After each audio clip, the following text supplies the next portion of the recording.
জমকালো রং বেরঙের বিয়ে বাড়িটা হুট করেই অন্ধকারে আচ্ছন্ন হয়ে গেল। সকলেই ছোটাছুটি করছে, একটু পরেই বর এসে যাবে। কোনো মতে মেন সার্টিক ঠিক করতে ঘন্টাখানেকের মধ্যে আলো চলে আসলো। এসপি সাহেবের কপাল থেকে চিন্তার ভাঁজ নামলো বুঝি, কিন্তু সেটা বেশিক্ষণের জন্য না। রুম থেকে তার স্ত্রী চেঁচামেচি শোনা যাচ্ছে। এসপি সাহেব দ্রুত ছুটে গেলেন। রুমে গিয়ে দেখলেন স্ত্রী ফাতেমা বেগম মাথায় হাত দিয়ে বসে আছেন, আশেপাশে মেয়েরা দাঁড়িয়ে। এসপি মাহবুব হামিদ সাহেব উদ্বিগ্ন কণ্ঠে দ্রুত জিজ্ঞেস করলেন, হয়েছে কি? কেউ কিছু বললো? তার স্ত্রীর বিলাপ থামার নামই নেই। অতিষ্ঠ হয়ে ধমকে উঠলেন, এই কান্নাকাটি 1 মিনিটের জন্য থামাও, আমার প্রশ্ন উত্তর দাও আগে। পাশে থাকা মেয়েগুলো বলল, আঙ্কেল, রুমাইশাকে কোথাও পাওয়া যাচ্ছে না। পুরো বাড়িতে দেখা হয়েছে, কোথাও নেই। মাহবুব সাহেব এবার আকাশ থেকে পড়লেন যেন। একটু পরেই তার হাবলা ক্লান্ত না হওয়া জামাই চলে আসবে। এখন সে কোথায় খুঁজবে মেয়েকে? এসপি সাহেব তার বাড়ির ছেলেগুলোকে আশেপাশে খুঁজতে বললেন। এখন বাহিরের কাউকে ব্যাপারটা জানাতেও চাইছেন না, শুধু পাইচারি করছেন।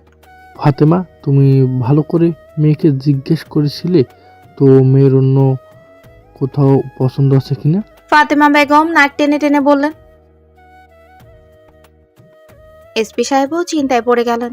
তার মেয়েকে যে সে পরিমাণ পাম্পটি দিয়েছিলেন, বাবার মেয়ে মিলেই তো সিদ্ধান্ত নিয়েছিল বিয়ে করলে এবং বিয়ে দিলে বোকাশোকা ছেলের কাছেই দিবে।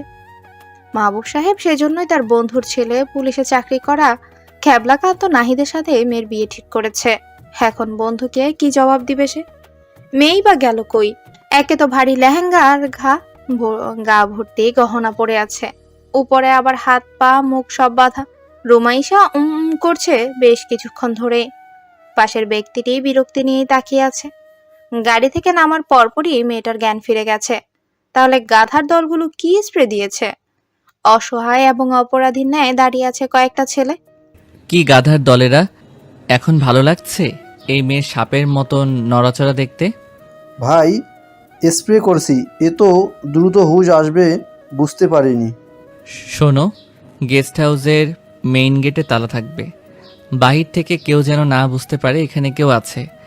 আর আমার দলের মিটিং আছে আজকে, সেখানে যাচ্ছি, ফিরে আসবো কিছুক্ষণের মধ্যেই। এসে যেন এই মেয়েকে এভাবে দেখি। বলেই পাঞ্জাবির হাতা গোটাতে গোটাতে চলে গেল সৌম্য তালুকদার। রোমাইসা লোকটাকে দেখে চিনতে পারলো না, তবে তার খেয়াল হলো তার সাথে ঘটে যাওয়া কয়েক ঘন্টা আগের ঘটনা। তাকে সাজিয়ে পার্লারের মেয়েগুলো চলে যেতেই তার কাজিনরা সবাই রুমে আসে। লাল টুকটুকে লেহেঙ্গা পরে আয়নায় নিজেকে দেখলো। কাজিনদের সাথে টুকটাক ছবি তুলতেই হঠাৎই তাদের বাড়ির সব লাইটগুলো বন্ধ হয়ে গেল। চারপাশ একেবারেই কালো অন্ধকার হয়ে উঠল। রুমাইসার কাজিনরা সবাই তাকে বিছানায় বসিয়ে নিচে কি হয়েছে দেখতে চলে গেল। এর কিছুক্ষণ পরই রুমাইসার রুমে কারো পায়ের শব্দ শোনা যায়। রুমাইসা শ্বাস ছেড়ে জিজ্ঞেস করলো, নাহিদে এসেছিস? কি হলো, লাইটসগুলোর খবর পেয়েছিস? রুমাইসা সামনের ব্যক্তি থেকে কোনো উত্তর পেল না। রুমাইসা বিছানার থেকে এক কোণে ধরে উঠে দাঁড়ায়। অন্ধকারে সামনের জনকে দেখলো না সে, তবে ব্যক্তিটি আস্তে আস্তে তার সামনেই এলো। অন্যরকম তীব্র পারফিউমের পুরুষালী গন্ধ নাকে আসলো তার। সামনের ব্যক্তিটি মোবাইলের লাইটটা অন করে মুখ দেখার চেষ্টা করলো। রুমাইসা তাকিয়ে দেখলো কালো হুডি পরা, মাথায় হুডি টুপি, মুখে মাস্ক পরা। সেটা দেখে চিৎকার করতেই রুমাইসার মুখের সামনে একটা রুমাল ধরলো। রুমাইসা ঢলে পড়লো ব্যক্তিটার বাহুতে। এরপর আর কিছুই মনে নেই। সৌম্য তালুকদার, বর্তমানে নামকরা এমপি ইমতিয়াজ তালুকদারের একমাত্র ছেলে। রাজনীতি তাদের রক্তে রক্তে, বাবার থেকেও দ্বিগুণ বিচক্ষণ ছেলে। ইমতিয়াজ তালুকদারের একমাত্র লাঠি তার ছেলে। ছেলের রাগ দেখলেই মানুষের দম যায় যায় ভাব। ছেলে তার মিনিটে রাজনৈতিক সব ধরনের চাল চালতে পারে। কিন্তু সৌম্যের রাজনীতি অপছন্দ হলেও বাবা জোর করেই তাকে রাজনীতিতে ঢুকিয়েছে। কিন্তু সৌম্য অন্যায়ের পথে নেই। অন্যায় দেখলেই সে প্রতিবাদ করে ওঠে। তার বাবা সামনের বার তাকে ইলেকশনে দাঁড় করাবে বলেই ঠিক করেছে, কিন্তু সৌম্যের তাতে কোনো মত নেই। সৌম্য তার বাবার সাথে এই দলের রাজনৈতিক মিটিং শেষ করলো। সাদা পাঞ্জাবিতে তাকে কোনো নেতার চেয়ে কম লাগছে না। ইমতিয়াজ তালুকদার মুগ্ধ নয়নে তাকিয়ে আছে। বেশ গাম্ভীরতা নিয়েই সৌম্য সকলের সাথে আলোচনা করছে। ইমতিয়াজ তালুকদার মুচকি হেসে মনে মনে বললেন, বাঘের বাচ্চা জন্ম নিয়েছে, রাজনীতি ওর শিরায় শিরায়। মিটিং শেষ হতেই সৌম্য উঠে দাঁড়ালো। তার খেয়াল অন্যদিকে। ঘড়িতে সময় দেখলো। বের হওয়ার আগে তার বাবাকে বলল, আজ সে গেস্ট হাউসেই থাকবে, বাড়ি ফিরবে না। ইমতিয়াজ তালুকদার প্রশ্ন করলো না। ছেলে তার এমনিতেই অল্পতে রেগে যায়, আর এই ছেলে রেগে গেলে বিপদ। ছোট থেকেই রেগে গেলে কেউ সামলাতে পারে না। রুমাইসার বেশ ঘুম পাচ্ছিল, হাত পা মুখ বাঁধা অবস্থাতেই ঘুমিয়ে গিয়েছিল। ধূপধাপ দরজা খোলার শব্দে লাফ দিয়ে উঠল। বেশ ক্লান্ত আর খিদে দুটোই একসাথে ঘিরে ধরেছে তাকে। দরজার সামনে থেকেই সৌম্যকে ভেতরে আসতে বলল। লম্বা চওড়া ধারালো বৈশিষ্ট্যযুক্ত সুঠাম দেহের মেদহীন ব্যক্তিকে উপর নিচ একবার দেখল। ফর্সা চেহারায় কালো ঘন দাড়ি এবং কালো চুল বেশ মানিয়েছে। এটা ভাবার পরপরই রুমাইসার হুঁশ ফিরল। সে কি ভাবছে এত বড় একটা সিরিয়াস মুহূর্তে? ছি, নিজেকে নিজে মনে মনে গালিগালাজ করলো। লোকটা পাঞ্জাবির বুকে একটা বোতাম খুলতেই রুমাইসার ভয় বাড়ল। সে কি তার সাথে এখন উল্টাপাল্টা কিছু হবে না তো? ভয়ে কান্না পাচ্ছে তার। সৌম্য আস্তে ধীরে তার সামনে এসে ঝুঁকে বসতেই রুমাইসা খিচে চোখ বন্ধ করে ফেলে। সৌম্য বেশ অবাক হয়ে তাকালো, সাথে বিরক্তির ছাপও পড়েছে কপালে। সৌম্য তপ্ত শ্বাস ছেড়ে রুমাইসার মুখের বাঁধন খুলে দিল। হাতের বাঁধন খুলতেই রুমাইসা সৌম্যকে ধাক্কা দিতে পালাতে চাইল। সৌম্য দুহাত ধরে ফেলল। বিরক্তিকর চোখে তাকিয়ে গম্ভীর কণ্ঠে বলল, মেয়ে, তোমার বুদ্ধি দেখছি হাঁটুতে। পায়ের বাঁধ না খুলতেই পালানোর জন্য ব্যস্ত হয়ে আছো। রুমাইসা চুপ করে পিটপিট করে তাকিয়ে আছে তার দিকে। রুমাইসা বেশ ভেবেচিন্তে এই প্রশ্ন করলো। আচ্ছা, আমাকে এভাবে কিডন্যাপ করে আনার কারণটা কি? সৌম্য চোখ মুখ শক্ত করেই উত্তর দিল। তোমার বাবা যেহেতু একজন এসপি, সেক্ষেত্রে তার কর্ম অনুযায়ী তার মেয়ে কিডন্যাপ হওয়াটাই স্বাভাবিক। দেখুন, আমায় ছেড়ে দিন প্লিজ, আমি কাউকে কিচ্ছু বলবো না। সৌম্য কপালের ঘামটুকু মুছে বলল, ছেড়ে দিব। এখানে তোমাকে কোনো রকম অত্যাচার করা হবে না। তোমার বাপকে দিয়ে একটা কাজ করিয়ে দ্রুত ছেড়ে দিব। রুমাইসা এবার বেশ উত্তেজিত কণ্ঠে বলল, আপনাকে কিন্তু আমার বাবা ছাড়বে না। আপনার জন্য আমার বিয়েটা হলো না। আমার হাবলা না হওয়া বরটা বুঝি এতক্ষণে চলেই গেল। বলেই নাক টানছে। সৌম্য রুমাইসার সামনে হাঁটু গেড়ে বসে বলে, চুপচাপ থাকো, বেশি চালাকি করার চেষ্টা করবে না, তাহলে তোমাকে কোনো রকম ক্ষতি করা হবে না। আর আমার কথা না মানলে সোজা মেরে লাশ কেটে কেটে টুকরো করব। তারপর এমনভাবে গুম করব না, তোমাকে চেনার উপায় থাকবে না। রুমাইসা ঢোক গিলল। এমনিতেই সে প্রচুর ভীতু। এত বড় হয়ে এখনো নিজের ঘরে লাইট জ্বালিয়ে ঘুমোয়। তার বাবার প্রফেশনের সাথে তার এই ভয় পাওয়াটা কিছুতেই মানায় না। হাজারবার তার মা বলেছে। রুমাইসা কি করবে বুঝতে পারছে না।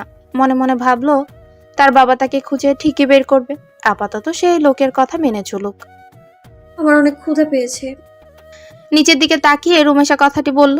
সৌম্য দেখলো মেয়েটা বেশ শুধু শুধু দেখতেই ছোটখাটো না, স্বভাবটাও তেমন। মুখটা শুকিয়ে আছে। সৌম্য উঠে আরিফ নামে একটা ছেলেকে ডাকলো। ছেলেটা দৌড়ে এসে জিজ্ঞেস করলো। খাবার নিয়ে মাঝের রুমটায় রাখতে বলো। আরিফ চলে যেতেই সৌম্য তার দিকে ফিরে বলে, এই মেয়ে, আমার পেছনে পেছনে আসো। রুমাইশা ধীরে সুস্থে উঠে লেহেঙ্গা ধরে ধরে এই সৌম্যের পেছন পেছন গেল। রুমাইশা চোখ দিতেই চারপাশ দেখে তাজ্জব বনে গেল। সে এতক্ষণ অন্ধকার একটা রুমেই ছিল, কিন্তু এটা তো কোনো মহলের চেয়ে কম না। পুরো বাড়িটা কাঠের তৈরি। সিঁড়ি দিয়ে কেউ যাওয়া আসা করলে কেমন ঠক ঠক আওয়াজ হয়। ভেতরে পেঁচানো সিঁড়ি, নিচে বিশাল একটা ডাইনিং স্পেস, আর উপরে সব রুম। মোট 3টে রুম। তবে চারপাশে কোনো রকম জানলা নেই। বাইরের কিছু ভেতরে দেখা যায় আর উপক্রমই নেই। এখানে কাউকে মেরে ফেলে রাখলেও কেউ টের পাবে না। ভাবতেই রুমেশার শরীর কাটা দিয়ে উঠল।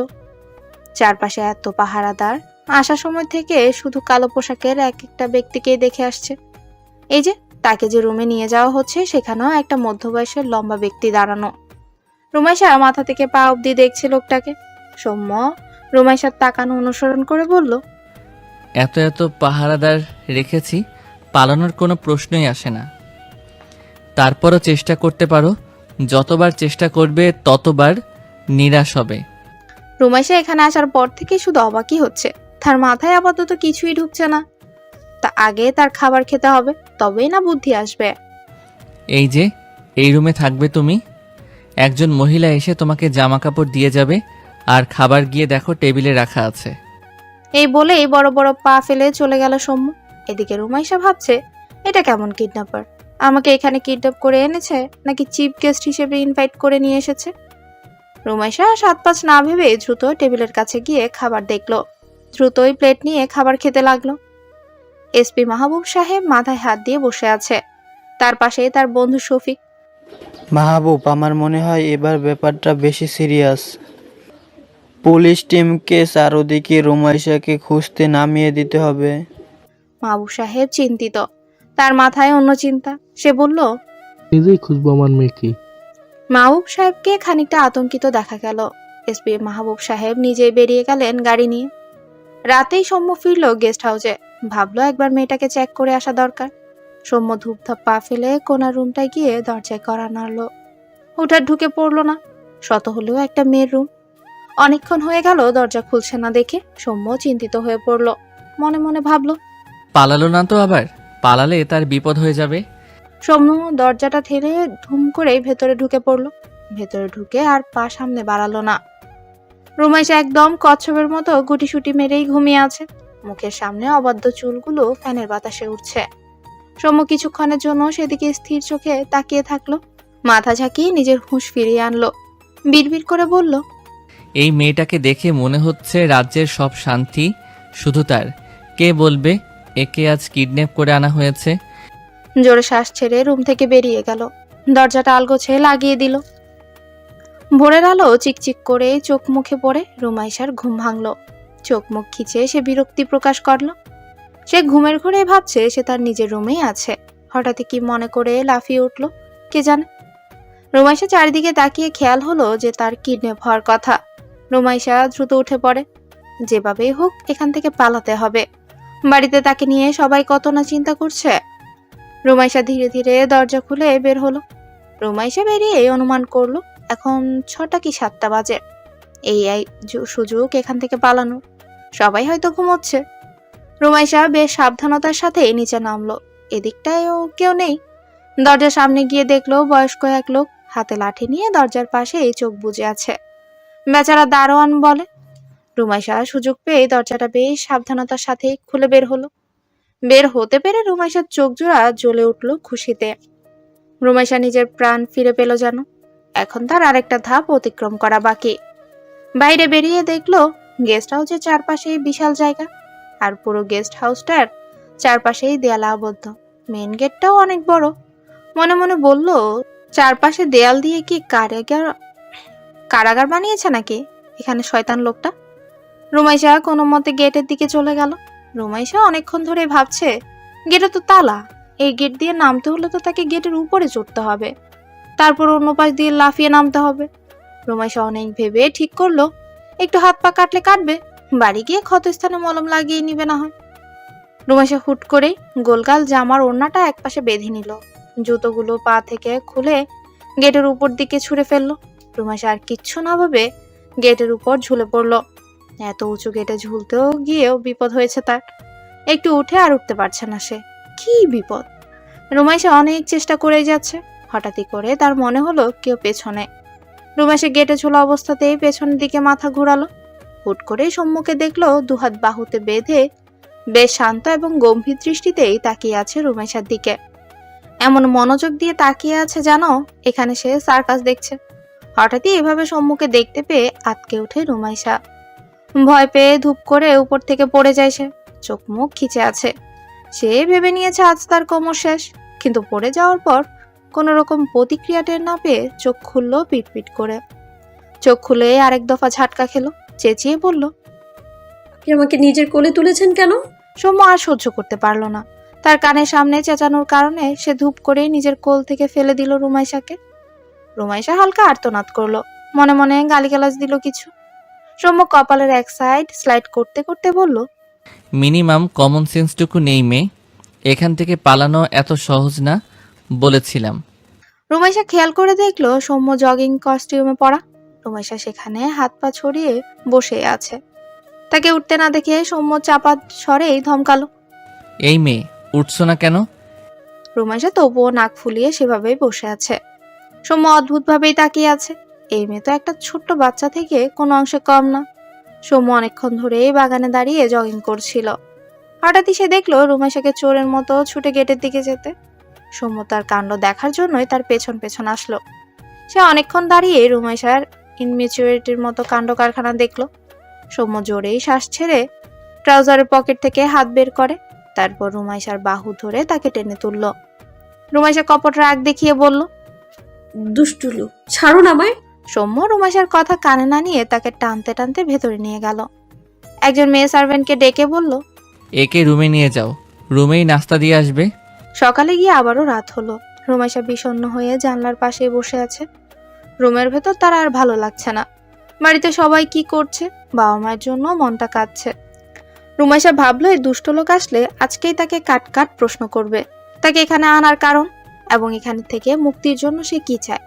কিছুক্ষণ পর সৌম্য তার ম্যানেজার আসিফের সাথে গেস্ট হাউসের লিভিং রুমে বসে কথা বলছিল। আসিফ তাকে জিজ্ঞেস করলো, স্যার, এমপি মাহবুব তো এখনো জানি না তার মেয়েকে আপনি কিডন্যাপ করেছেন। অবাক করা বিষয় হচ্ছে এটাই, মেয়েকে হন্য হয়ে খুঁজছেন, কোনো থানায় কোনোরকম মিসিং কেস করছে না। সৌম্য হাসলো। শোনো আসিফ, এসমি মাহবুব সাহেব জানে তার মেয়েকে তার কোনো শত্রুই কিডন্যাপ করেছে। ঘটনা তো আর কম ঘটায়নি জীবনে। এখন মেয়ের জন্য উত্তেজিত হয়ে সেসব কিছুর খোলাসা বের করতে চায় না। রুমাইশা রুম থেকে বেরিয়ে পায়চারি করছে। রুমের সামনে তাকে এভাবে পায়চারি করতে দেখে সৌম্য মনে মনে ভাবলো, এই মেয়ে কি একদণ্ড বসে থাকতে পারে না চুপ করে। উফ। সৌম্যকে দেখেই থামলো রুমাইশা, কপালে 3টে ভাঁজ ফেলে বলল, আপনার সাথে কথা আছে। বলো। এদিক সেদিক তাকালো, তারপর বলল, আপনার এখন পরিষ্কারভাবে বলতেই হবে আমাকে কেন এখানে এনেছেন, আর আমার বাবার থেকে কি চাই আপনার। যত টাকা লাগবে আমার বাবা দিবে, বাবাকে ফোন দিন, আমিই বলে দিচ্ছি। সৌম্য ভ্রুজোড়া টান টান করে বলল, অনেক টাকা হয়েছে তোমার বাবার, হবে না কেন? মানুষের সাথে অন্যায় অপরাধ করে টাকা কামানোটা তার কাছে কিছুই না। সৌম্য পুনরায় তিরিক্ষ গলায় বলল, এই মেয়ে, শোনো, তোমাকে এখানে তোমার বাবার থেকে টাকা নেওয়ার জন্য আনা হয়নি। তোমাকে আনা হয়েছে প্রতিশোধ নেওয়ার জন্য, তোমার বাবার কর্মকাণ্ডের জন্য। তোমার বাবাকে নিজের সন্তানের জন্য চিন্তিত হয়ে রাস্তায় ঘোরানোর জন্য। এইভাবে তো তিনি মানুষকে হয়রানি করেছেন, বিনা দোষীদের সাথে অন্যায় করেছেন। তার কুকর্মের জন্য তার উপযুক্ত শাস্তি এটাই। মিনিটেই ছুটে গেল রুমাইশা। তার বাবার নামে এতগুলো বাজে কথা তার ঠিক হজম হলো না। সে ছুটে গিয়ে হুট করে সৌম্যের গোল গলার টি শার্টের কলার ধরলো। আমার বাবা কোনো খারাপ মানুষ না, সে কোনো অপরাধ করেনি, সে আইনের লোক। আমার বাবার নামে আরেকটা বাজে কথা বলেন, আপনাকে খুন করবো আমি একদম। রুমাইশার রাগে হিতাহিত জ্ঞান হারিয়ে ফেলেছে। নাকের পাটা কেমন ফুলে উঠেছে রাগে। সৌম্য সব রেখে রুমাইশার লাল হওয়া নাকের ডগার দিকেই তাকিয়ে আছে। এই প্রথম কোনো মেয়ে এভাবে সৌম্যর এত কাছাকাছি এসে দাঁড়িয়েছে। সৌম্যের অন্যরকম অস্বস্তি হচ্ছে। রুমাইশার এমন ঘুমন্ত বাঘিনী জেগে যাওয়ার মতো আচরণ দেখে সৌম্য নিজের হাসি আটকে রাখলো, নিজের থেকে রুমাইশাকে ছাড়িয়ে নিল। শোনো, বারবার একই কথা বলছি। তোমার এখানে কাজ শেষ হলে তোমাকে সেফভাবে তোমার বাবার কাছে দিয়ে আসা হবে। অযথা নিজের শক্তি এবং আমার শক্তি অপচয় করতে এসো না। এই বলে হনহন করে হেঁটে চলে গেল সৌম্য। রুমাইশা পুনরায় রুমে গেল। রাগে রুমের বালিশ ছুঁড়ে মারছে ফ্লোরে। রুমাইশা হতাশ হয়ে নিচে বসে পড়ল। ভাবলো এখান থেকে বের হওয়া এখন আর সম্ভব না। রুমাইশার মাথায় হুট করে একটা বুদ্ধি এসে বসলো। রুমাইশা ঠিক করলো এখান থেকে এই দুষ্ট লোককে সে অনেক জ্বালাতন করবে, শুধু তাই নয়, একে চোখে চোখে রাখবে। এমন শিক্ষা দিবে যেন সে নিজেই বিরক্ত হয়ে রুমাইশাকে বাড়িতে পাঠিয়ে দেয়। সৌম্য সকাল সকাল অফিসের একটা মিটিংয়ে চলে গেল। মিটিং শেষে ক্লান্ত শরীর নিয়ে একবার নিজের বাড়িতে গেল। সৌম্যের মা নেই, বাবা এবং একটা বড় বোন আছে। বোনের বিয়ে হয়, কিন্তু বিশাল সম্পত্তির বাড়িঘর কে দেখবে। তাই তো বোনকে এবং তার স্বামীকে নিজেদের বাড়িতেই রেখে দেয়। সাথে তার একটা মেয়ে আছে 4 বছরের। সৌম্য বাড়িতে প্রবেশ করতেই তার বোন সুমি অভিমানী হয়ে অন্যদিকে মুখ করে বসে আছে। সৌম্য বোনের অভিমান বুঝতে পেরে তার সামনে গিয়ে বসে। ভাগ্নিকে কোলে তুলে অজস্র চুমু দেয় কপালে, তারপর বোনের উদ্দেশ্যে বলে, মামা, কি ব্যাপার? তোমার মায়া তো রেগে আছে কেন বলো তো? সুমি অন্যদিকে তাকিয়ে উত্তর দেয়, রাহি, তোমার মামাকে বলো এতদিন গেস্ট হাউসে কি তার বাড়িঘর কি সব ভুলে বসেছে? তার জন্য কি কারো চিন্তা হয় না বুঝি? এবার সৌম্য হেসে বোনের সামনে গিয়ে দুহাতে কান ধরে বলে, আপু, একটা জরুরি কাজ ছিল, কিছুদিন টাইম দাও, প্রমিস বাড়ি চলে আসবো। ভাইয়ের এমন বাচ্চামো দেখে সৌমি আর নিজেকে বেশিক্ষণ অভিমানী করে রাখতে পারে না। ভাইয়ের কান ধরে বলল, সে ছোট থেকেই জ্বালাচ্ছিস, আর কত? এবার বিয়ে করিয়ে বউ এনে দিব, তাকে জ্বালাস। সৌম্য হাসলো, বলল, সময় হলে করব বিয়ে। বোনের সাথে এভাবে টুকটাক কথা শেষ হয়ে খাওয়া দাওয়া করলো। এরপর বেরিয়ে গেল। গাড়িতে গিয়ে বসলো। গন্তব্য গেস্ট হাউস। সৌম্য ড্রাইভ করতে করতে ভাবলো, এসপি মাহমুদ সাহেবকে এবার তার মেয়ের ব্যাপারে একটু বলতেই হয়। কাটা ঘায়ে নুনের চিটা না পড়লে কিভাবে হয়? সে জানুক তার মেয়ে কার কাছে আছে। এই ভেবে ফোন লাগায় এসপি সাহেবের নাম্বারে। অনেকক্ষণ রিং হতেই ফোন রিসিভ করলো। সৌম্য গলা ঠিক করে সালাম জানালো। এসপি সাহেব কণ্ঠ শুনে চিনতে আর ভুল করলেন না। সে জবাবে উত্তর দিল, কেন ফোন করছো? আপনার হালচাল জানতে। ঠিক আছেন, ভালো আছেন? এসপি সাহেব বিরক্ত হয়ে বলল, তোমার সাথে কথা বলা কোনো ইচ্ছে এবং সময় কোনোটাই নেই, তাই ফোন রাখো। তিনি ফোন রাখতে যাবে তখনই সৌম্য বলে ওঠে, তা মেয়েকে খোঁজায় আজকাল বেশ ব্যস্ত নাকি? এসপি সাহেব ফোন রাখতে গিয়েও আটকে গেলেন। অবাক হলেন। সৌম্য জানে কিভাবে, যেখানে কোনো থানা অবধি সে রিপোর্ট করেনি। কি সব বলছো? সৌম্য তিরিক্ষ মেজাজেই বলল, কি বলবো, আপনার কর্মই এমন যার ফলে আপনার একমাত্র মেয়েকে টার্গেট করা। এসপি সাহেব বুঝতে পারছেন না কোনো কিছুই। শুনুন, একটা খবর দিতে ফোন করেছি আপনাকে। আপনার মেয়ে রুমাইশা আমার কাছে। প্রতিশোধ কিভাবে নিতে হয় আপনাকে দেখাবো এবার। এসপি সাহেব তাজ্জব বনে গেল। শুধু চিৎকার করে বলল, সৌম্য, ভালো হবে না। আমার মেয়েকে ছেড়ে দাও। যা হয়েছে আমার তাতে কোনো দোষ ছিল না। আমার মেয়েকে ছেড়ে দাও বলছি, ভালো হবে না। পারবো না তোমাকে আমি। সৌম্য হেসে ওঠে। বেশি চালাকি করলে মেয়ে হারাবেন। থানা পুলিশ করলে আমি আপনার মেয়ের কি করব তা বোঝাতে হবে না আশা করছি। এই বলে সৌম্য ফোনটা কেটে দেয়। এদিকে এসপি সাহেব অসহায় হয়ে বিছানায় বসে পড়ে। এখন সে কি করবে? মেয়েকে নিয়ে কোনো রিস্ক সে নিতে পারবে না। সৌম্য বড্ড বিচক্ষণ মানুষ, তার সাথে চালাকি করে বেড়ে ওঠা যাবে না। সৌম্য গেস্ট হাউসে ঢুকেই দেখলো লিভিং রুমে আলো জ্বলছে। ব্রুজোরা টান টান করে ভাবলো, এই লিভিং রুমে সে ছাড়া তো কে যাবে? দ্রুতই সিঁড়ি বেয়ে উঠে চলে গেল। লিভিং রুমে গিয়ে দরজা খুলে ভেতরে যেতেই তার চোখ ছানা বড়া। সে এদিক সেদিক তাকিয়ে সশব্দে ধমকে উঠল। এই মেয়ে, কি এসব? চেয়ার ঘুরিয়ে টেবিলের উপর পা রেখে রুমাইশা উত্তর দিল, কি আবার? সৌম্য কপাল টান টান করে হাত মুষ্টিবদ্ধ করে বলল, কাগজ ছিঁড়ে পুরো রুমে কি হাল করেছো মেয়ে? আর পা কোথায় উঠিয়েছ? মিনিমাম ভদ্রতা তোমাকে বাড়ির লোক শিখায়নি? রুমাইশা মুখ বাঁকিয়ে বলল, চুপ করুন। ভদ্রতা শিখিয়েছে, তবে এটা শিখায়নি কিডন্যাপারদের বাড়িতে গিয়ে ভদ্র হয়ে বসে থাকতে। সৌম্য অবাক না হয়ে পারল না কিচ্ছু বলতে যাবে, তখনই রুমাইশা ছটফট করে উঠে হামি দিয়ে বলল, দেখুন শামু সাহেব, আপনার সাথে কথা বলার কোনো ইচ্ছে নেই আমার। সরুন দেখি। এই বলে হনহন করে বেরিয়ে রুমে চলে গেল। সৌম্য বোকা হয়ে দাঁড়িয়ে থাকলো। বেশ অবাক হয়ে বিড়বিড় করলো। সৌম্য সাহেব, পরের দিন সকালে কালো শার্টের হাতা ফোল্ড করতে করতেই গম্ভীর মুখ নিয়ে নিচে নামছিল সৌম্য। হঠাৎই তার চোখ গিয়ে আটকে গেল বারান্দার কফি হাতে গুনগুন করতে থাকা ছোট্টখাটো আত পাগল মেয়েটার দিকে। ঘন কালো চুলগুলো সূর্যের আলোয় চিকচিক করছে। ছোট্ট করে ফু দিয়ে কফির মগে চুমুক বসাচ্ছে আর গুনগুন করছে। সৌম্য বেশ অনেকক্ষণ ধরে দাঁড়িয়ে দেখছে তাকে। হারিয়ে গেল বুঝি মেয়েটার মধ্যে, তাই তো তার সব কাজ ফেলে দাঁড়িয়ে আছে। হেলদোল নেই কোনো রকম।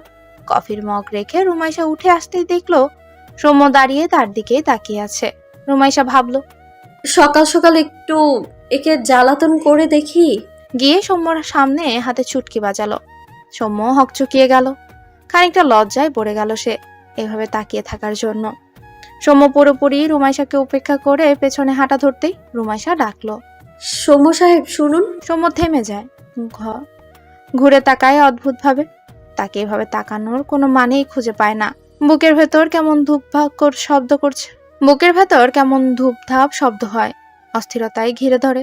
চোখ রাঙিয়ে বলল, এভাবে ডাকো কেন আমাকে? রুমাইশা মুখ টিপে হাসে। তাহলে কিভাবে ডাকবো আপনাকে? শুনুন, আমি বোরিং ফিল করছি। এখন আমাকে এন্টারটেইন করার ব্যবস্থা করুন। সৌম্য বেশ শক্ত গলায় বলে, আমি কি জোকার তোমাকে সার্কাস দেখাবো? তা কিডন্যাপ করার সময় সেটা মনে ছিল না? মুখে মুখে তর্ক করো না মেয়ে। রুমাইশা মুখ ফুলায়, তারপর বলে, শুনুন, আমি কিছুক্ষণ বাগানে হাঁটতে চাই, হেঁটে হেঁটে ফুল দেখতে চাই। সৌম্য কিছুক্ষণ ভেবে বলল, ঠিক আছে, আমি বাহিরে বসে কিছু দরকারি কাজ করব। গেটের সামনে আমার লোক আছে আর আমার চোখ তোমার দিকেই থাকবে। ফুল দেখার ছলে শুধু শুধু পালানোর চেষ্টা করো না আবার। বললাম না পালাবো না। সৌম্য চেয়ারে বসে এই ল্যাপটপে কাজ করছিল। রুমাইশা ঘুরে ঘুরে বাগানের ফুল দেখছিল। এখানে অসংখ্য ফুল গাছ রয়েছে। সৌম্য নিজে এই বাগান করত। সৌম্যর মায়ের বাগানের শখ ছিল। তার মা বেঁচে না থাকলেও স্মৃতি হিসেবে সে এই বাগান করেছে। রুমাইশা কাঠগোলাপের গাছ থেকে একটা ফুল ছিঁড়ে কানে গুজে রাখলো। সৌম্য ফুল ছিঁড়ার জন্য ধমকাতে গিয়েও থেমে গেল। এত সাধারণ দেখতে একটা মেয়েকে তার কাছে অসাধারণ লাগছে কেন? নিজেই নিজের উপর চরম বিরক্ত। বারবার আটকে যাচ্ছে মেয়েটার দিকে তাকালে। আজ 3 দিন হয়েছে রুমাইশা এখানে। আজকে রুমাইশা ঠিক করেছে সে যেভাবেই হোক তাকে এখানে আটকে রাখার কারণ জেনেই ছাড়বে। বিকেল গড়িয়ে সন্ধে হলো। নাকের পাটা ফুলিয়ে সে কখন থেকে সৌম্যের জন্য অপেক্ষা করছে। বারবার এদিক সেদিক উকিঝুঁকি দিচ্ছে। অবশেষে দেখা গেল সৌম্যকে। পাঞ্জাবিটা ঘামে ভিজে একাকার, মনে হলো কোনো যুদ্ধ থেকে আসলো মাত্র। তার মুখ লাল হয়ে আছে, বেশ রেগে আছে, দেখেই বোঝা যাচ্ছে। রুমাইশা তাতে কি? এই লোক কি তার খাতিরের মানুষ? রেগে থাকলেই কি? হ্যাঁ। সিঁড়ি বেয়ে উঠে রুমের দিকে যেতেই রুমাইশা মাঝখানে দাঁড়িয়ে পথ আটকালো। সৌম্য এমনিতেই রেগে আছে, এর উপর এমন কাণ্ড দেখে মাথাটাই চটে যাচ্ছে তার। এই মেয়ে, সরে দাঁড়াও আর এখান থেকে যাও। রুমাইশা শুনেও শুনল না, সে এক কথায় উত্তর দিল, আপনার যা কাজ যা কিছু আছে সব পরে করবেন। আজকে আমার প্রশ্নের উত্তর না দিয়ে আপনি এখান থেকে যেতে পারবেন না। কেন আমায় এখানে আটকে রেখেছেন আপনি? এর উত্তর না দিয়ে এক পাও নড়তে দিব না আমি আপনাকে। সৌম্য রুমাইশার এমন পাগলামো দেখে চটে গেল। মেয়েটা সাহস কি? রাগে কাঁপতে কাঁপতে চেঁচিয়ে বলল, বেশি সাহস দেখাচ্ছ মেয়ে। আমার কাছে কৈফিয়ত চাইছো? আমি তোমার প্রশ্নের উত্তর দিতে বাধ্য নাকি? 5 মিনিটও লাগবে না তোমাকে এখানে মেরে পুঁতে রাখতে। রুমাইশা আঁতকে উঠল। ভেতরটা কেমন ভয়ে ধুকপুক করছে। রুমাইশার সাথে এর আগে এত জোরে কেউ কথা বলেনি। রুমাইশার চোখে পানি এসে ভিড় করলো। ফুপিয়ে হুট করে কেঁদে দিল রুমাইশা। কাঁদতে কাঁদতে ছুটে রুমের দিকে চলে গেল। দরজাটা আটকে দিল গিয়ে। রুমাইশার এমন আচরণে ভরকে উঠল সৌম্য। এভাবে মেয়েটা কেঁদে দিবে বুঝতে পারেনি। জোরে জোরে শ্বাস নিচ্ছে সে। রাগটা সে কিছুতেই দমিয়ে রাখতে পারে না। রুমাইশা হাঁটু গেড়ে বসে কাঁদছিল। সে এখান থেকে মুক্তি চায়। সে জানতে চায় তার বাবা এমন করেছেটা কি, যার জন্য তাকে এখানে বন্দি থাকতে হচ্ছে। কিছুক্ষণ পর রুমাইশা দরজায় কড়া নেওয়ার শব্দ পায়। নড়ে চড়ে বসলো সে, ফুপিয়ে কাঁদছে। দরজা ভেতর থেকে লাগানো ছিল না। সৌম্য 1 পা 2 পা করে ভেতরে আসলো। রুমাইশার দিকে তাকালো। হুট করে রুমাইশার কেঁদে কেটে লাল হওয়া করুণ মুখটা দেখে ভেতরটা মোচড় দিয়ে উঠলো। এর আগে এমনটা তো কখনো হয়নি তার সাথে। এই মেয়ে তো তার আপন কেউ না, তবুও মন চাইছে বারবার গাল বেয়ে পড়া অশ্রু মুছে দিতে। সৌম্য রুমাইশার সামনে এসে হাঁটু গেড়ে বসলো। রুমাইশা নীরবে ফোপাচ্ছে, শব্দ করছে না। সৌম্য তাকিয়ে আছে শান্ত দৃষ্টিতে। কিছুক্ষণ পর নীরবতা ভেঙে বলল, তোমার সাথে আমার ব্যক্তিগত কোনো শত্রুতা নেই। তোমার বাবার সাথে আমার শত্রুতা না থাকলেও বোঝাপড়া আছে। রুমাইশা এবার পিটপিট করে চোখ তুলে তাকালো। সৌম্য এক ধ্যানে বাহিরের জানলার দিকে তাকিয়ে বলল, সেদিন ছিল সৌম্যের জন্মদিন। বাড়িতে বেশ হইচই। সৌম্যের মা মারা যাওয়ার পর আর কখনো নিজের ইচ্ছেতে জন্মদিন পালন করা হয়নি তার। কিন্তু 2 বছর পর জোরপূর্বকই জন্মদিনের আয়োজনে মেতে উঠে বাড়ির সবাই। সৌম্যের জন্মদিনে সৌম্যের চেয়েও বেশি উল্লাস দেখা যায় রাফির মাঝে। রাফি সৌম্যের ভাই, চাচাতো ভাই হলেও আপন ভাইয়ের চেয়ে সৌম্যের বেশি কম নয়।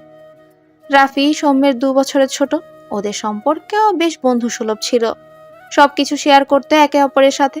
সৌম্য যতটা সাহসী ছিল, ও ছিল ততটাই ভীতু। ওর বাবা মা দুজনই অ্যাক্সিডেন্টে মারা যায়। সৌম্যের মা বেঁচে থাকা অবস্থায় কখনো রাফিকে বুঝতেই দেয়নি মা না থাকার অভাব। ওদের দুজনকে আগলে রেখেছে মা এবং সৌম্যের বড় বোন সুমি। মা মারা যাওয়ার পর সৌম্যের বোন সেই দায়িত্ব পালন করেছে, যেটা সৌম্যের মায়ের ছিল। রাফি আর সৌম্যের মায়ের প্রতিচ্ছবি হলেন আপু। সেদিন সৌম্যের জন্মদিনের সমস্ত পরিকল্পনা ছিল রাফির। সৌম্য চাইলেও রাফির সাথে জেদ দেখাতে পারত না। রাফি আর আপুর কারণে সেদিন জন্মদিন পালন করা হয় ধুমধাম করে। অনুষ্ঠান শেষে রাফি, সৌম্য, আপুর বর আসিফ ভাই মিলে বেশ আড্ডা দিচ্ছিল। এমন সময় হুট করে রাফির ফোন আসে। রাফি জানায় ওর বন্ধুর মা নাকি অসুস্থ, রক্তের প্রয়োজন, সেখানে যেতে হবে। রাফি গাড়ি নিয়ে বেরিয়ে যায় সেদিন। রাত তখন 11:30। রাফি বাসায় ফিরছে না। আপু এবং সৌম্য দুজনেই দুশ্চিন্তায়। সৌম্যের বাবা তখন নতুন এমপি হয়েছে, ভীষণ ব্যস্ততা তার। একের পর এক ফোন দিলেও রাফির নাম্বার বন্ধ পায়। রাত হচ্ছে যত, চিন্তা বাড়ছিল তত। 12টার দিকে ফোন আসলো থানা থেকে। সৌম্য আপু খুবই অবাক, রাফি থানায় কেন? রাফিকে যারা চেনে সবাই জানে ও কতটা সরল সোজা ছেলে। বাবাকে না জানেই সৌম্য আর আসিফ ভাই ছুটে গেল থানায়। থানায় গিয়ে দেখলো রাফি লকআপে, আর ওসি সাহেব ওদের বেশ আরাম করে বসলেন। সেদিন ওদেরকে দেখে বেশ আরাম করেই বসলেন। সৌম্য আর আসিফ ভাই গিয়ে তাকে জিজ্ঞেস করলো। ওকে লকআপে ঢোকানোর কারণ কি? তখন ওসি সাহেব বলল, তা একজন মাদক ব্যবসায়ী মাদকের সাথে জড়িত ব্যক্তিকে লকআপে রাখবো না তো কি করব? তার কথা শুনে সৌম্য আকাশ থেকে পড়লো। রাফি আর মাদক? ও কোনোদিন সিগারেট খাওয়াই পছন্দ করে না, আর সেই ছেলে নাকি মাদক ব্যবসায়ী। দেখুন ওসি সাহেব, আপনার কোথাও ভুল হচ্ছে। আপনি ভালোভাবে তদন্ত করুন। আমার ভাই এইসবে জড়িত না। আসিফ ভাইও তাকে বলল। আপনার ভুল হয়েছে, আপনি ভুল করে ওকে তুলে নিয়ে এসেছেন। এবার ওসি সাহেব বেশ জোর গলায় কনস্টেবলকে ডাকলো। ওর গাড়ি থেকে কি কি পেয়েছো নিয়ে আসো। কনস্টেবল মাদক দ্রব্যের প্যাকেটটা নিয়ে আসতেই সৌম্য এবং আসিফ ভাইয়ের চক্ষু চড়ক গাছ। এটা কখনোই সম্ভব না। এর মধ্যে রাফি কান্নাকাটি শুরু করে বলল, আসিফ ভাই, সৌম্য আমাকে এখান থেকে বের করার ব্যবস্থা করো। আমি কিছু করিনি, ইটস এ ট্রাপ। ওসি সাহেব বলল। এই কেস এখন আদালত অবধি যাবে। সৌম্য ভয়ে দ্রুত বাবাকে ফোন দেয়। বাবা ছুটে আসে পুলিশ স্টেশনে। ওসি সাহেবকে বিভিন্নভাবে বোঝানোর চেষ্টা করে ও লাভ হয় না। বাবাকে ওসি সাহেব প্যাকেটগুলো দেখিয়ে বলল। ওর গাড়ি থেকে পেয়েছে এগুলা, ওকে কিছুতেই ছাড়া যাবে না। সৌম্য বাবার প্যাকেটগুলো দেখে রাফির সামনে গিয়ে করুণ চোখে বলল, তোকে আমি এই দিনটার জন্য আগলে রেখেছি, তুই এসবের সাথে জড়িত? বড় বাবা, বিশ্বাস করো আমি নির্দোষ। ওরা আমাকে ফাঁসাচ্ছে। ওসি সাহেব বলল। এই কেস এখন আদালত অবধি যাবে। সৌম্য ভয়ে দ্রুত বাবাকে ফোন দেয়। বাবা ছুটে আসে পুলিশ স্টেশনে। ওসি সাহেবকে বিভিন্নভাবে বোঝানোর চেষ্টা করেও লাভ হয় না। বাবাকে ওসি সাহেব প্যাকেটগুলো দেখিয়ে বলল। ওর গাড়ি থেকে পেয়েছে এগুলো, ওকে কিছুতেই ছাড়া যাবে না। বাবা প্যাকেটগুলো দেখে রাফির সামনে গিয়ে করুণ চোখে বলল, তোকে আমি এই দিনটার জন্য আগলে রেখেছি, তুই এসবের সাথে জড়িত? বিনা দোষে আমাকে ফাঁসাচ্ছে। বড় বাবা, বিশ্বাস করো আমি নির্দোষ। ওরা আমাকে ফাঁসাচ্ছে, বিনা দোষে আমাকে ফাঁসাচ্ছে। সেদিন ওরা কিছুই করতে পারেনি। 2 দিন কেটে গেল। মিডিয়াতেও এই খবর পৌঁছে গেল। এমপি সাহেবের ভাতিজার গাড়িতে বিপুল পরিমাণে মাদক পাওয়া গেছে। সেই মাদক ব্যবসায়ী। বাড়ির গেটের সামনে মিডিয়া জড়ো হয়ে গেল। সমু কোনো রকম সামলায়। সমু বাবাকে উপর মহল থেকে ফোনের উপর ফোন করতেই লাগলো। তার মতো সৎ এমপির বাড়িতে এগুলো চলে। সেদিন গুরুতর অসুস্থ হয়ে পড়ে বাবা। হাসপাতালে 2 দিন থাকার পর বিভিন্ন আইনের লোকজনকে ফোন দিয়ে রাফির জামিনের চেষ্টা করে। সৌম্যের বারবার মনে হচ্ছে রাফি নির্দোষ, রাফিকে ফাঁসানো হয়েছে। এটা যেভাবেই হোক বের করবেই সৌম্য। রাফিকে থানায় মারধর অবধি করা হয়। রাফিকে জামিনের বাড়ি নিয়ে আসলে ওকে দেখে রীতিমতো সৌম্যের চিৎকার করতে ইচ্ছে করেছিল। সারা গায়ে মারের দাগ। আপু হাউমাউ করে কেঁদে দিল। সৌম্য অনেক কিছু জিজ্ঞেস করলো, একটা বাক্য উচ্চারণ করেনি রাফি। সেদিনের পর থেকে রাফি পাল্টে গেল। রুম থেকে বের হয়নি, কোনোদিন হাসতে দেখা যায়নি ওকে। ঘরবন্দি হয়ে গেল জীবন্ত লাশের মতো। এরপর থেকে আদালতে ওর হাজিরা দিতে হয়। যেদিন হাজিরা থাকে সেদিনই শুধু বের হয়। সৌম্য যায় ওর সাথে। মানসিকভাবে ভেঙে পড়ার কারণে ওর এই অবস্থা হয়। কিছুদিন পর থানায় নতুন এসপি এসেছে। সৌম্য যা ভাবে যেভাবেই হোক এই কেস আবারও রিওপেন করবে, রাফিকে নির্দোষ প্রমাণ করবে সে। নতুন এসপির কাছে আগের সব ফাইল। যে এসপি ছিল রুমাইসার বাবা, উনি সৌম্যকে বলেছেন এই কেস রিওপেন করবেন, তদন্ত করবে তিনি। সৌম্য তখন আশার আলো দেখে। ওর ভাইয়ের হাস্যোজ্জ্বল মুখটা ফিরে পাবার আশা খুঁজে পায়। 2 দিন পর থানায় গেলে রুমাইসার বাবা বলল, এই কেস উনিরই ওপেন করতে পারবেন না, তার কাছে পুরনো ফাইল নেই। জানতে পারি উনি ওসি সাহেবের বন্ধু, তাই হয়তো ওনার নিষেধ করা এই কেস রিপ্লেন করতে চাচ্ছেন না। সেদিন রুমাইসার বাবার উপর সৌম্য ক্ষিপ্ত হয়ে বলে, আপনি নিজ থেকে একদিন এই কেস রিওপেন করবেন। It's my challenge. এরপর সৌম্য জানতে পারে সেই ওসির ছেলের সাথেই এসপির মেয়ের বিয়ে। সেই সুযোগকেই সৌম্য রুমাইসাকে কিডন্যাপ করার প্ল্যান করে, রুমাইসার বাবাকে দিয়ে এই কেস রিওপেন করার জন্য। রুমাইসা শুনে থেমে গেল, গলা কাঁপছে তার। রুমাইসার খারাপ লাগছে। সৌম্যকে দেখে বোঝা যাচ্ছে যে সে কোনো গুন্ডা মাস্তান না, তাকে অসম্মানও করেনি। সে যথেষ্ট দূরত্ব বজায় রেখেছে রুমাইশার থেকে। ভাইয়ের প্রতি ভালোবাসা দেখতে পারছে সৌম্যের মাঝে। রুমাইশা বেশ নিচু স্বরেই বলল, বাবা এমনটা করবে আমি ভাবতেও পারছি না। বেশ অন্যায় বোধ হচ্ছে আমার। আমার বাবা কিভাবে ওনাকে সাপোর্ট করলো সেটা ভেবেই খারাপ লাগছে আমার। তারপর কিছুক্ষণ থেমে বলল, আমি অপেক্ষায় থাকবো। আপনার ভাই নির্দোষ প্রমাণ হলেই এখান থেকে যাব। পালানোর চেষ্টা করব না। আপনার ভাইয়ের জন্য কোনো সাহায্যের দরকার হলে আমিও সাহায্য করব। সৌম্য মলিন মুখে হাসলো। রুমাইশা এই প্রথম সৌম্যকে হাসতে দেখলো। হাসিটা চমৎকার লাগলো। সৌম্য উঠে চলে যেতে রুমাইশা কি ভেবে ডাকলো তাকে। সৌম্য সাহেব। থেমে গেল সৌম্য। এই অদ্ভুত ডাকার মাঝে কিছু একটা অনুভব করে সে। ফিরে তাকাতেই রুমাইশা বলল, আজ থেকে প্লিজ আমাকে একটু গেস্ট হিসেবে দেখবেন। চোখে চোখে রাখার কোনো দরকার নেই। আমি একটু ফ্রি হয়ে থাকতে চাই। আমার দম বন্ধ লাগে কেউ আমার সাথে এইভাবে থাকলে। আমি কথা দিলাম আমি পালাবো না। সৌম্য মাথা নাড়িয়ে সম্মতি দিল। তাকে আর কেউ বিরক্ত করবে না। পরের দিন সৌম্য নীল রঙের টি শার্ট পরে বেশ আটসাট হয়ে নিচে নামছিল। বাগানের দিকে রুমাইশাকে দেখলো। ওড়না এক পাশে বেঁধে চুলগুলো খোপা করে বেশ মন দিয়ে কিছু একটা করছে। সৌম্য ভ্রুজোড়া টান করে দেখার চেষ্টা করছে কি করছে সে। সৌম্য একটু কাছে গিয়েই দাঁড়ালো। রুমাইশা আনমনে তার কাজে মগ্ন। এই মেয়ে বলে ডাকতেই রুমাইশা দ্রুত এদিকে ফিরল। কিন্তু ব্যাখেয়ালিতে তার হাতে গাছে পানি দেওয়ার ঝাঁঝরি ছিল। সেটা থেকে পানি গিয়ে সৌম্যের সারা গা ভিজে গেল। সৌম্য বোকা বনে গেল। মুহূর্তে আটসাট হয়ে আসা জামা কাপড় ভিজে একাকার। অবাকে চরম পর্যায়ে সে ঠিক মতো রিয়েক্টও করতে পারছে না। রুমাইশা ভয়ে হাত থেকে পানি দেওয়ার ঝাঁঝরি নিচে ফেলে দেয়। এক কোণে চোখ মুখ খিচে দাঁড়িয়ে নখ কামড়ায়। সে চুপচাপ সৌম্যকে পা থেকে মাথা অব্দি দেখছে। পুরো কাক ভেজা হয়ে দাঁড়িয়ে আছে সৌম্য। না চাইতেও হেসে গড়াগড়ি খাচ্ছে রুমাইশা। সৌম্য ভ্রুজোড়া আরো টান টান করে দেখছে রুমাইশাকে। একে তো ভিজিয়ে দিল তাকে, তার উপর আবার হেসে ফেটে পড়ছে। সৌম্য দিক সেদিক তাকিয়ে নিচ থেকে ছাত্রীটা হাতে তুলে নিল। রুমাইশা সৌম্যের হাবভাব বুঝতে না পেরে ছুটে বাগানের পেছনে চলে গেল। সৌম্য তার পেছন পেছন গেল। রুমাইশা আর পালাতে পারলো না। পেছনে শুধু দেয়াল। এরই মধ্যে সৌম্য তার উপর পানি মেরে দিল। সেও ভিজে একাকার। রুমাইশা হুট করে গাছের টপ থেকে মাটি নিয়ে সৌম্যের গায়ে ছুড়ল। কিলকিল করে হেসে উঠল রুমাইশা। সৌম্য হাত থেকে পানি দেওয়ার ঝাঁঝরি ফেলে দিয়ে রুমাইশাকে তার দিকে হ্যাচকা টান দিল। পেছন থেকে রুমাইশার হাত ধরে তাকে টেনে সামনে আনলো। নিচ থেকে এক গাদা মাটি নিয়ে রুমাইশাকে মেখে দিল। রুমাইশা গালেও হালকা লাগিয়ে দিল। রুমাইশা সৌম্যের পুরুষালী হাতে ছোঁয়া গালে পেয়ে কেঁপে উঠল। এতক্ষণ পর সৌম্যের হুঁশ ফিরল। রুমাইশাকে কেঁপে উঠতে দেখে সৌম্য তার গাল থেকে হাত সরিয়ে নিল। দুজন এত কাছে কখন যে চলে আসলো কারোরই খেয়াল নেই। সৌম্যের অস্বস্তিকর লাগছে। দম ফুরিয়ে যাবে মনে হচ্ছে। এই মেয়ের মাঝে সে ডুবে যাচ্ছে। হাত আলগা করে দিল। রুমাইশা সরে দাঁড়াতে মাটি ভিজে থাকা জায়গায় পা পিছলে পড়ে যেতে নিল। কিন্তু সৌম্য দ্রুতই তাকে ধরে ফেলল। সৌম্যের এক হাত রুমাইশার কোমর ছুঁয়ে দুজন দুজনের চোখের দিকে গভীরভাবে তাকিয়ে আছে। শ্বাস ঘন হচ্ছে। রুমাইশা উঠে দাঁড়ালো। সৌম্য ছেড়ে দিল তাকে। রুমাইশা ছুটে ভেতরে চলে গেল। সৌম্য কিছুক্ষণ সেভাবেই দাঁড়িয়ে থেকে সেও ভেতরে চলে গেল। যাওয়ার পথে দারোয়ান, কেয়ারটেকার থেকে শুরু করে সবাই তার দিকেই তাকিয়ে আছে অবাক হয়ে। কাজের লোককেও আবার মিটমিট করে হাসছে দেখছে। সৌম্য কোনো রকম সকলকে উপেক্ষা করে কেটে পড়ায় ব্যস্ত। রুমাইশা শাওয়ার নিচে দাঁড়িয়ে ঘন ঘন শ্বাস নিচ্ছে। অদ্ভুত লাগছে।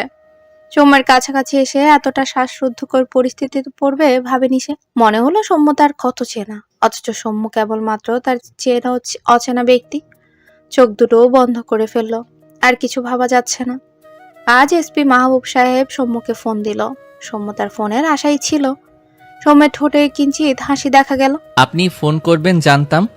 এসপি সাহেবের নিচু স্বর শোনা গেল। আমার মেয়েকে ছেড়ে দাও। ছেড়ে দিব, তবে আমার কাজ হওয়া অবধি ছাড়তে পারছি না। এসপি সাহেব নরম গলায় বললেন। এই ফাইল আমার কাছে নেই। সৌম্য তিরিক্ষ গলায় বললেন। বারবার একই কথা বলার জন্য ফোন করবেন না। আপনার মেয়ে আমার কাছে যে কোনো ক্ষতি করতে একবারও ভাববো না। তাই বলছি, ভনিতা করার জন্য ফোন করে থাকলে বিপদে পড়বেন। ফাইলটা সত্যি আমার কাছে নেই, সেটা ওসির কাছে। সৌম্য কিছুটা ভেবেচিন্তে বলল। আপনার বন্ধুই তো ওসি। এখন নিজের মেয়েকে কিভাবে বাঁচাবেন সেটা তো আর আমি বলে দেব না। সৌম্য ফোন কেটে দিল। এসপি সাহেব ভেবেই পাচ্ছে না যে সে কি করবে। তার বন্ধু ওসি ওয়াসিম তালুকদার তাকে এই ফাইলটা দিবে বলেও তার মনে হয় না। এই ফাইলের সাথে অনেক কিছু জড়িত। ওসি চাকরিও চলে যেতে পারে। এদিকে তার স্ত্রী ফাতেমা বেগমের অবস্থাও খারাপ করে ফেলেছে কেঁদে কেটে। মেয়ের জন্য তাকে দোষারোপ করছে বারবার। সিদ্ধান্ত নিল আজই ওয়াসিমের সাথে কথা বলে দেখবে ফাইলটা বের করা যায় কিনা। রুমাইশার হই হুল্লোড় শোনা যাচ্ছে। মাত্রই গেস্ট হাউসের গেট দিয়ে সৌম্যের গাড়িটা প্রবেশ করলো। সাদা পাঞ্জাবি পরিহিত সৌম্য গাড়ি থেকে নেমে দাঁড়ালো। সামনে এগোতে এগোতে এসে চোখের সানগ্লাসটা খুললো। সবাই ততক্ষণে থেমে গিয়ে সৌম্যের ভয়ে নড়াচড়া করছে না। শুধু মাত্র রুমাইশাই সৌম্যের আগমনে তেমন একটা পাত্তা দিচ্ছে না। সৌম্য অবাক হয়ে সবাইকে দেখছে।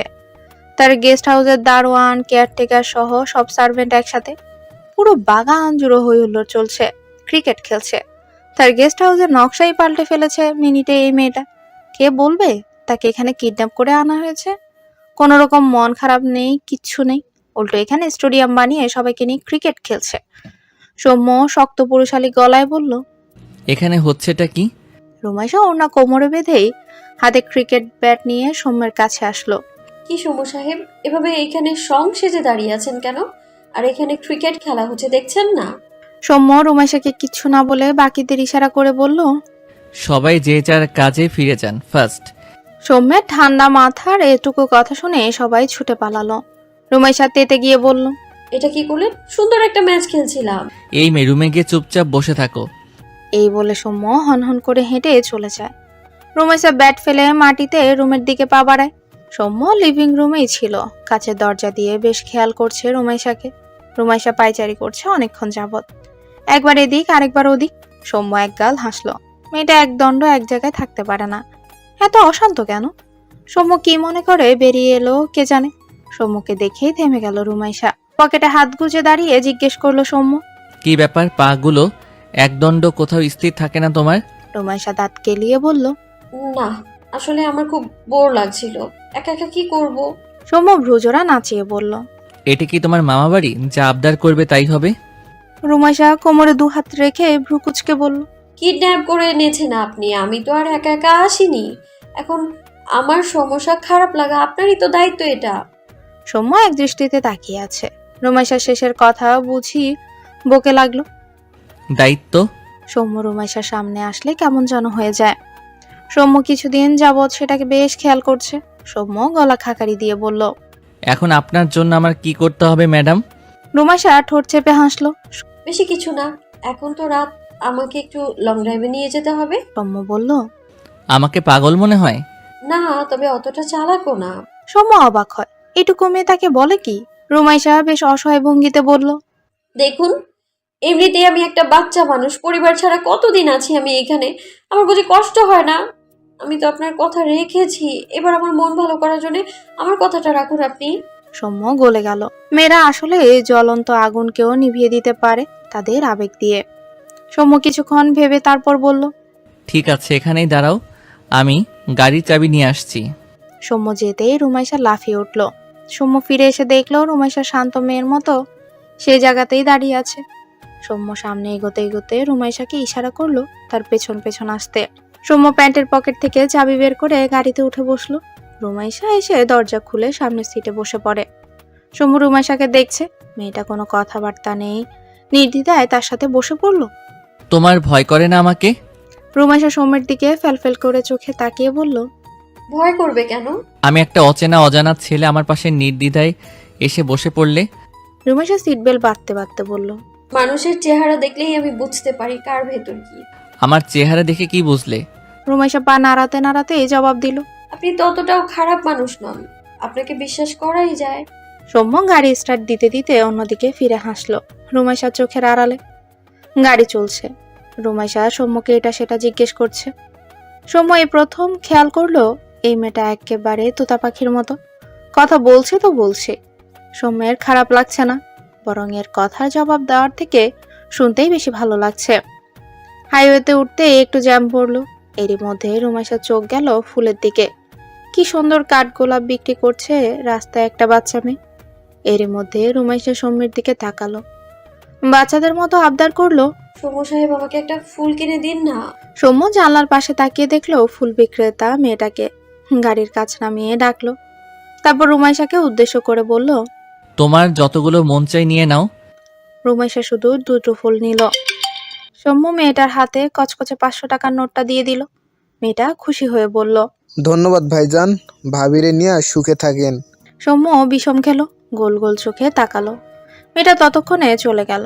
রুমাইশা এদিকে হাসছে, যেন এটা বেশ হাসির কিছু। এই মেয়েটার মনে হয় কোনো কিছু নিয়ে অতটা সিরিয়াস না, জ্যাম ছেড়ে দিবে। এরই মধ্যে রুমাইশা একটা কাঠগোলাপ গাড়ির সামনে সাজিয়ে রাখলো। সৌম্য শুধু তাকিয়ে দেখছে রুমাইশার কাণ্ড। আরেকটা কাঠগোলাপ নিয়ে কানে গুজে দিল। ঘন কালো চুলগুলোর মাঝে কাঠগোলাপ দেখতে অপূর্ব লাগছে। সৌম্য না চাইতেও চোখ পড়ে গেল রুমাইশার দিকে। সৌম্য সব ধ্যান খেয়াল ভুলে তাকিয়ে থাকলো। রুমাইশা সৌম্যের দিকে তাকিয়ে হাত দিয়ে তার ধ্যান ভাঙালো। তারপর বলল, আমাকে কেমন লাগছে সৌম্য সাহেব? এটা আমার প্রিয় ফুল। সৌম্য ঘোর লাগা কণ্ঠে ধীরে বলল। স্নিগ্ধ। রুমাইশা আবারও হাসলো। এদিকে পেছন থেকে হর্ন বাজাচ্ছে, জ্যাম ছুটে গেছে অলরেডি। সৌম্য হকচকিয়ে উঠল, দ্রুত গাড়ি স্টার্ট দিল। গাড়ি থামালো মেঘনা নদীর ঘাটের দিকে। রুমাইশা বলেছে সে এখানে নামতে চায়। দুজনই নেমে দাঁড়ালো। দূর থেকে ভেসে আসছে বড় বড় জাহাজ ট্রলারের শব্দ। আশেপাশে মোটামুটি জমজমাট বললেই চলে। নদীর কাছে যেতেই চাইলে যেতে দিল না সৌম্য। দূর থেকেই দেখছে নদীর ঢেউ, বাতাসে শাঁসা শব্দ কানে আসছে। তার পাশে আইসক্রিম বিক্রি করছে। সৌম্য আইসক্রিম বিক্রেতাকে ডেকে রুমাইশার হাতে আইসক্রিম ধরিয়ে দিল। রুমাইশা বেশ মুগ্ধতা নিয়ে দেখছে সৌম্যকে তার খুব আপন মনে হচ্ছে। রুমাইশা আইসক্রিম খাচ্ছে আর সৌম্যকে সাধলো তাকে আরেকটা আইসক্রিম। সৌম্য বলল, আইসক্রিম মেয়েদের পছন্দের জিনিস, ছেলেদের নয়। রুমাইশা মুখ বাঁকালো। তারপর নিজে আইসক্রিম খাওয়ায় মন দিল। আইসক্রিম খেতে খেতে রুমাইশা সৌম্যকে জিজ্ঞেস করলো, সৌম্য সাহেব, আপনার কোনো গার্লফ্রেন্ড নেই? সৌম্য বেশ শীতল চোখে তাকিয়ে আছে। রুমাইশা মুখ টিপে হাসছে, চোখ মুখে দুষ্টুমি স্পষ্ট। সৌম্য উত্তর দিল না। তার বেশ বলতে ইচ্ছে করছিল, যদি গার্লফ্রেন্ড থাকতো তবে এভাবে তোমাকে নিয়ে এখানে দাঁড়িয়ে থাকতাম না। কিন্তু সৌম্য আর কথা বাড়ালো না। সৌম্য হাতের ঘড়ি দেখে রুমাইশাকে বলল, ফিরে যাওয়া যাক। দুজনই হেঁটে সামনের দিকেই যাচ্ছিল। ঘাটের দিকে কিছু ছেলে পেলে রুমাইশাকে টিচ করতে লাগলো। রুমাইশা খানিকটা ভয় পেল। সৌম্যের মাথা গরম হলেও এই মুহূর্তে কিছু করার নেই তার। রুমাইশার সাথে বলেই সৌম্য থেমে গেল। রুমাইশাও তার দেখা দেখি থামলো। রুমাইশা ভাবলো সৌম্য কি আবার মারামারি করবে, কিন্তু না। সৌম্য হুট করে রুমাইশার হাত নিজের হাতের মুঠোয় শক্ত করে চেপে ধরল। রুমাইশা কেঁপে উঠল। বুকের ভেতর অদ্ভুত ধুকপুক শব্দ হচ্ছে। সৌম্য সেভাবেই তার হাত ধরে হেঁটে যাচ্ছে গাড়ির সামনে। রুমাইশা তাকিয়ে আছে এক ধ্যানে সৌম্যের দিকে।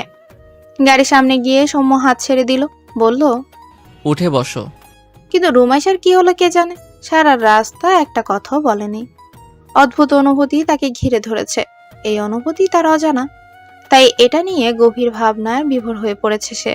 আজ অনেক দিন হয়েছে রুমাইশা এখানে। এই কদিনে তার বাড়ির জন্য মন খারাপ লাগলেও এই গেস্ট হাউসটা বড্ড আপন করে নিয়েছে সে। এই যে লিভিং রুমে বসে সৌম্য কপালে 3টে ভাঁজ ফেলে কিসব কাগজ দেখা দেখি করছে। ল্যাপটপের স্ক্রিনে বারবার গম্ভীর মুখে তাকিয়ে থাকে। রুমাইশা লুকিয়ে লুকিয়ে সবটাই দেখে। এখন তার সৌম্যকে লুকিয়ে দেখার এক নতুন অভ্যাস হয়েছে। সেদিন সৌম্যের পুরুষালী হাতের মুঠোয় যখন তার ছোট্ট নরম তুলতুলে হাতটা আটকা পড়েছিল, রুমাইশার বক্ষে অন্যরকম এক শীতল অনুভূতি হয়েছিল। প্রতি রাতে বারবার সৌম্যের তার কল্পনায় এসে তার সাথে লুকোচুরি খেলে, তবে ধরা দেয় না। রুমাইশা আজ বেশ বোরিং হচ্ছিল। আনিতা নামের মেয়ে সার্ভেন্টকে ডাকলো সে। মেয়েটা দ্রুত এসে জিজ্ঞেস করলো, কিছু লাগবে ম্যাম? রুমাইশা এদিক সেদিক তাকিয়ে তারপর ফিস ফিস করে বলল, আমায় আকাশি রঙের একটা শাড়ি এনে দিতে পারবেন, আর সাথে কিছু জিনিস। মেয়েটা মাথা দোলালো। রুমাইশা একটা কাগজে লিখে দিল কি কি আনতে হবে। মেয়েটা কাগজটা নিয়ে মুচকি হেসে চলে গেল। সৌম্য শুভ্র রঙের পাঞ্জাবি পরে একটা মিটিং এ গিয়েছিল তার বাবার সাথে। ফিরে আসলো বিকেলে, তখন পুরোপুরি সন্ধ্যা নামেনি। কাঠের সিঁড়ি দিয়ে ঠক ঠক শব্দ করে উপরে উঠছিল। পাঞ্জাবির হাতা গোটাতে গোটাতে কেবলমাত্রই রুমে যাবে, এরই মধ্যে সৌম্য থেমে গেল। রুমের সামনের কাচের জানলা বরাবর আকাশি রঙের শাড়ি পরে গ্রিল ধরে গুনগুন করছে রুমাইশা। পেছনে তার লম্বা ছেড়ে রাখা চুলগুলো দোল খাচ্ছে। সৌম্য দৃশ্য দেখে ধীরে ধীরে সামনে এগুলো। তার চোখে মুখে বেশ আগ্রহ। সামনে থেকে রমণীকে দেখা। ঠক ঠক জুতোর শব্দ পেয়ে রুমাইশা ঘুরে তাকালো। ব্যাস, সৌম্য আর আগ বাড়ালো না।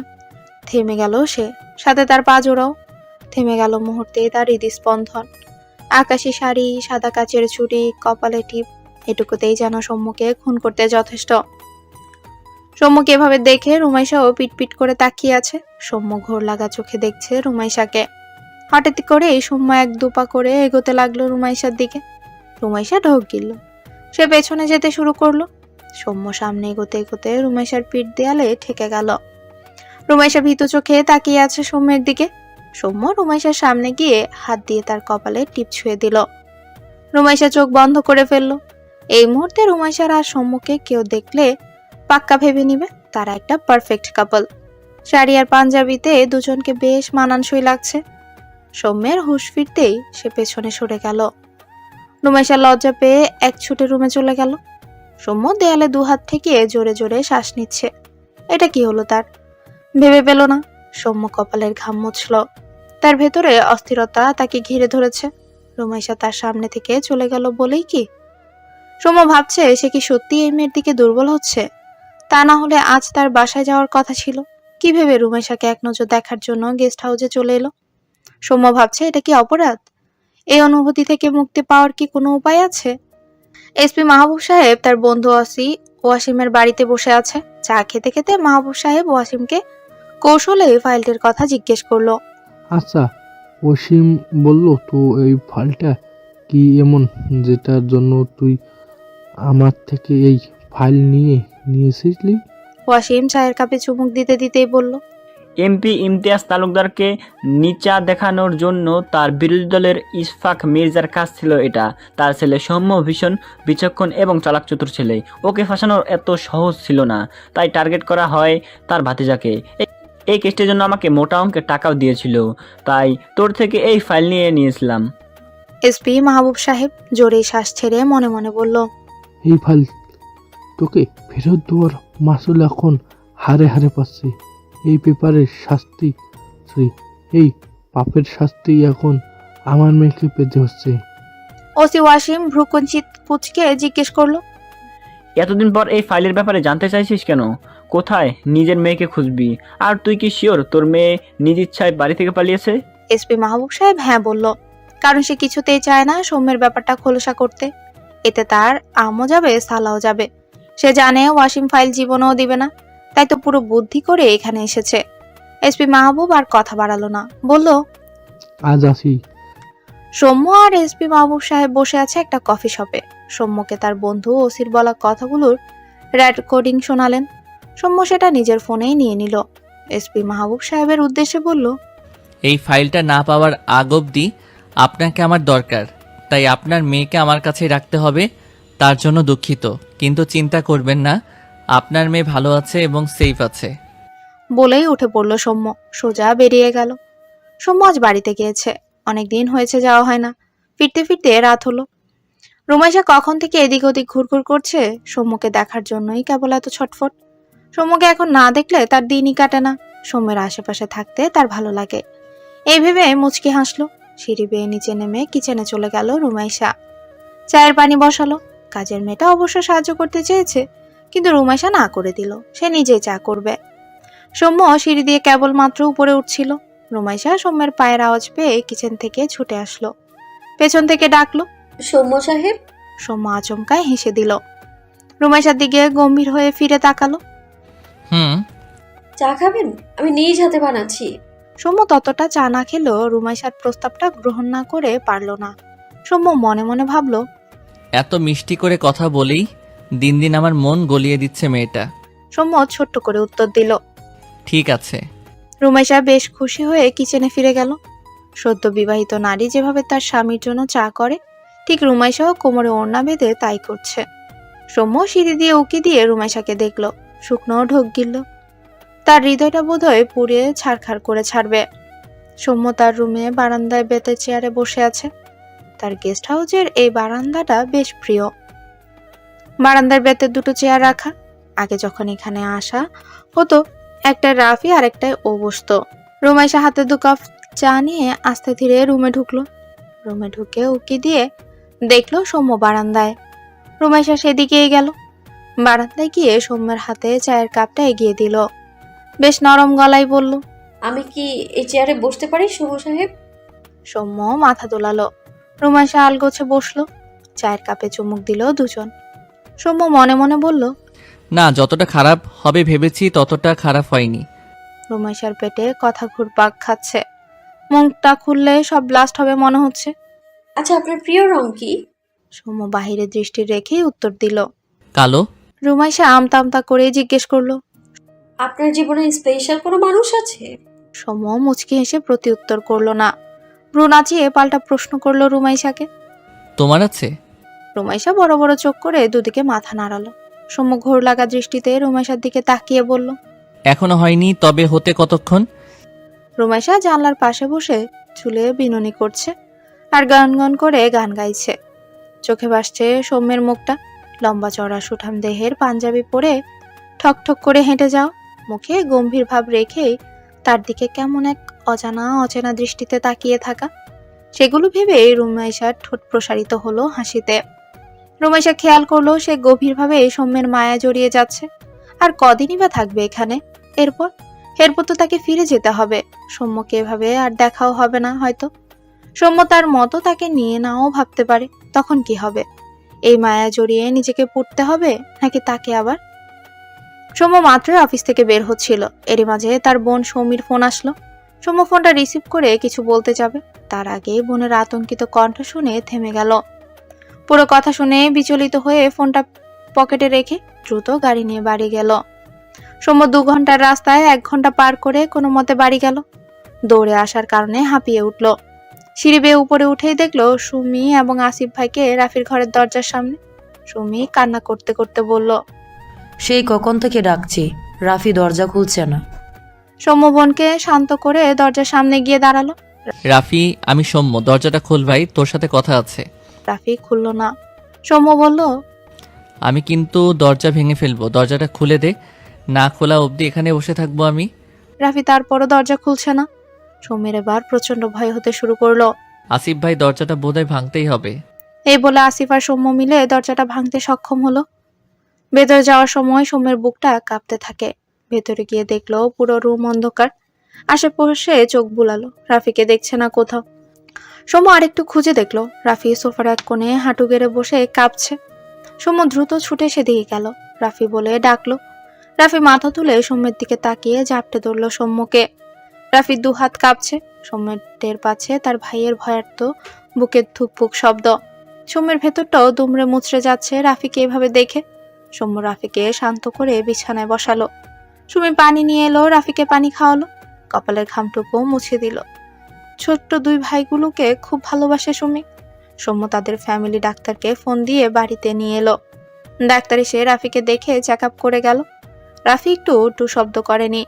সৌম্য ডাক্তার সাহেবকে এগিয়ে দিতে গেল। দুজনের মধ্যে কথাও হলো। ডাক্তার তাকে জানালো, রাফির ভিতরের ভয়টা যে তাকে স্বাভাবিক জীবনযাপন করতে দিচ্ছে না। প্রচণ্ড শকের কারণে তার জীবনকে অন্ধকার করে দিয়েছে।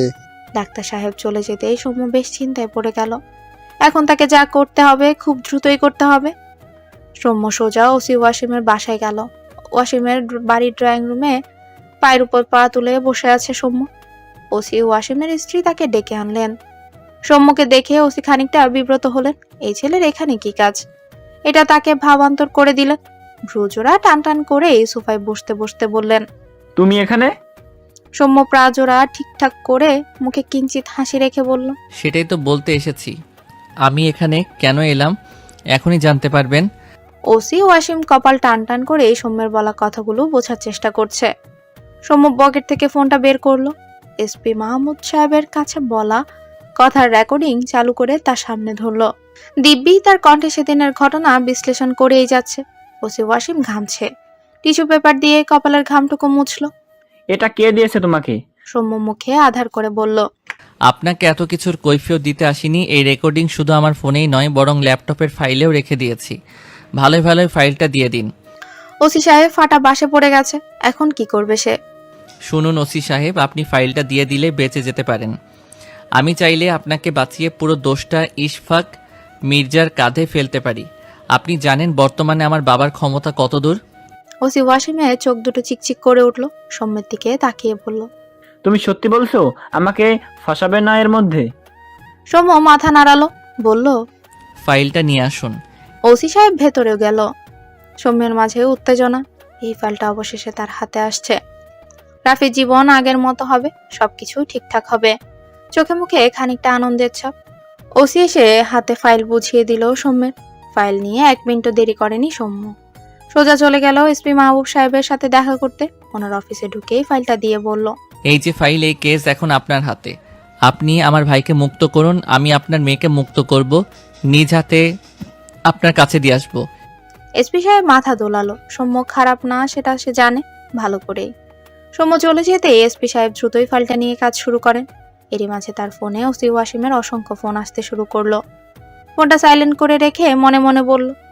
নিজের ভুলের সংশোধন করার পালা এখন। রুমাইশা সারাদিন অপেক্ষা করলো সৌম্যকে এক নজর দেখার। রাত 1টা বাজে। রুমাইশা লিভিং রুমে বসে অপেক্ষা করছিল সৌম্যের। অপেক্ষা করতে করতে কখন যে ঘুমিয়ে পড়লো মেয়েটা কে জান। তার সামনেই কাগজের কলম নিয়ে কি সব লেখালেখি করছিল। সৌম্য এত রাতে ফিরে সিঁড়ি বেয়ে উপরে উঠল। লিভিং রুমের আলো জ্বলছে দেখে সেদিকে গেল। সৌম্য একটু সামনে যেতেই দেখলো রুমাইশা টেবিলে মাথা রেখে ঘুমোচ্ছে, চুলগুলো তার মুখের উপর পড়ে আছে। সৌম্য 1 পা 2 পা করে কাছে গেল, হালকা ঝুঁকে বসলো, হাত দিয়ে আলতো করে চুলগুলো সরিয়ে দিয়ে তাকিয়ে থাকলো ঘুমন্ত নিষ্পাপ মেয়েটার দিকে। সৌম্য কদিন ধরে এই রুমাইশার হাবভাব বুঝতে পারছে। তার প্রতি এত উদ্বিগ্ন হতে দেখে নিজেও খানিকটা চিন্তিত। তার জন্য অপেক্ষা করে এখানে বসে আছে সেটাও সে জানে। জোরে শ্বাস নিল, তার কাজ হাসিল হয়ে গেছে, তবু বুকের ভেতর চাপা কষ্ট হচ্ছে। রুমাইশা চলে যাওয়ার সময় এসে গেছে বলেই মেয়েটার প্রতি তার অদ্ভুত মায়া জন্মেছে। এটা কি শুধুই মায়া? সৌম্য রুমাইশাকে জাগালো না, শুধু যাওয়ার আগে হুট করে কপালে চুমু বসিয়ে দিল। এই কাজটা সে কেন করলো সে জানে না। ধূপধাপ পা ফেলে সেখান থেকে চলে গেল। সকাল সকাল এসপি মাহবুব সাহেবের ফোন পেয়ে সৌম্য চলে গেল দ্রুত। আজ তার সাথে তার বাবাও গেছে। দুজন যখন মাহবুব সাহেবের অফিসে বসে আছে তখনই এসপি মাহবুব সাহেব এক এক করে সমস্ত ঘটনা খুলে বলল। এমপি ইমতিয়াজ তালুকদার বাকরুদ্ধ। তিনি বসে রইলেন চুপচাপ। তার রাজনৈতিক শত্রুতার কারণে এতগুলো বছর রাফিকে এমন এক ভোগান্তিতে কাটাতে হলো। সে নিজেও ছেলেটাকে বোঝার চেষ্টা করেনি একটিবার। তার ছোট ভাইয়ের রেখে যাওয়া সেই স্মৃতিটুকু যত্ন করে রাখতে সে সক্ষম হয়নি। বেশ অপরাধী মনে হচ্ছে নিজেকে।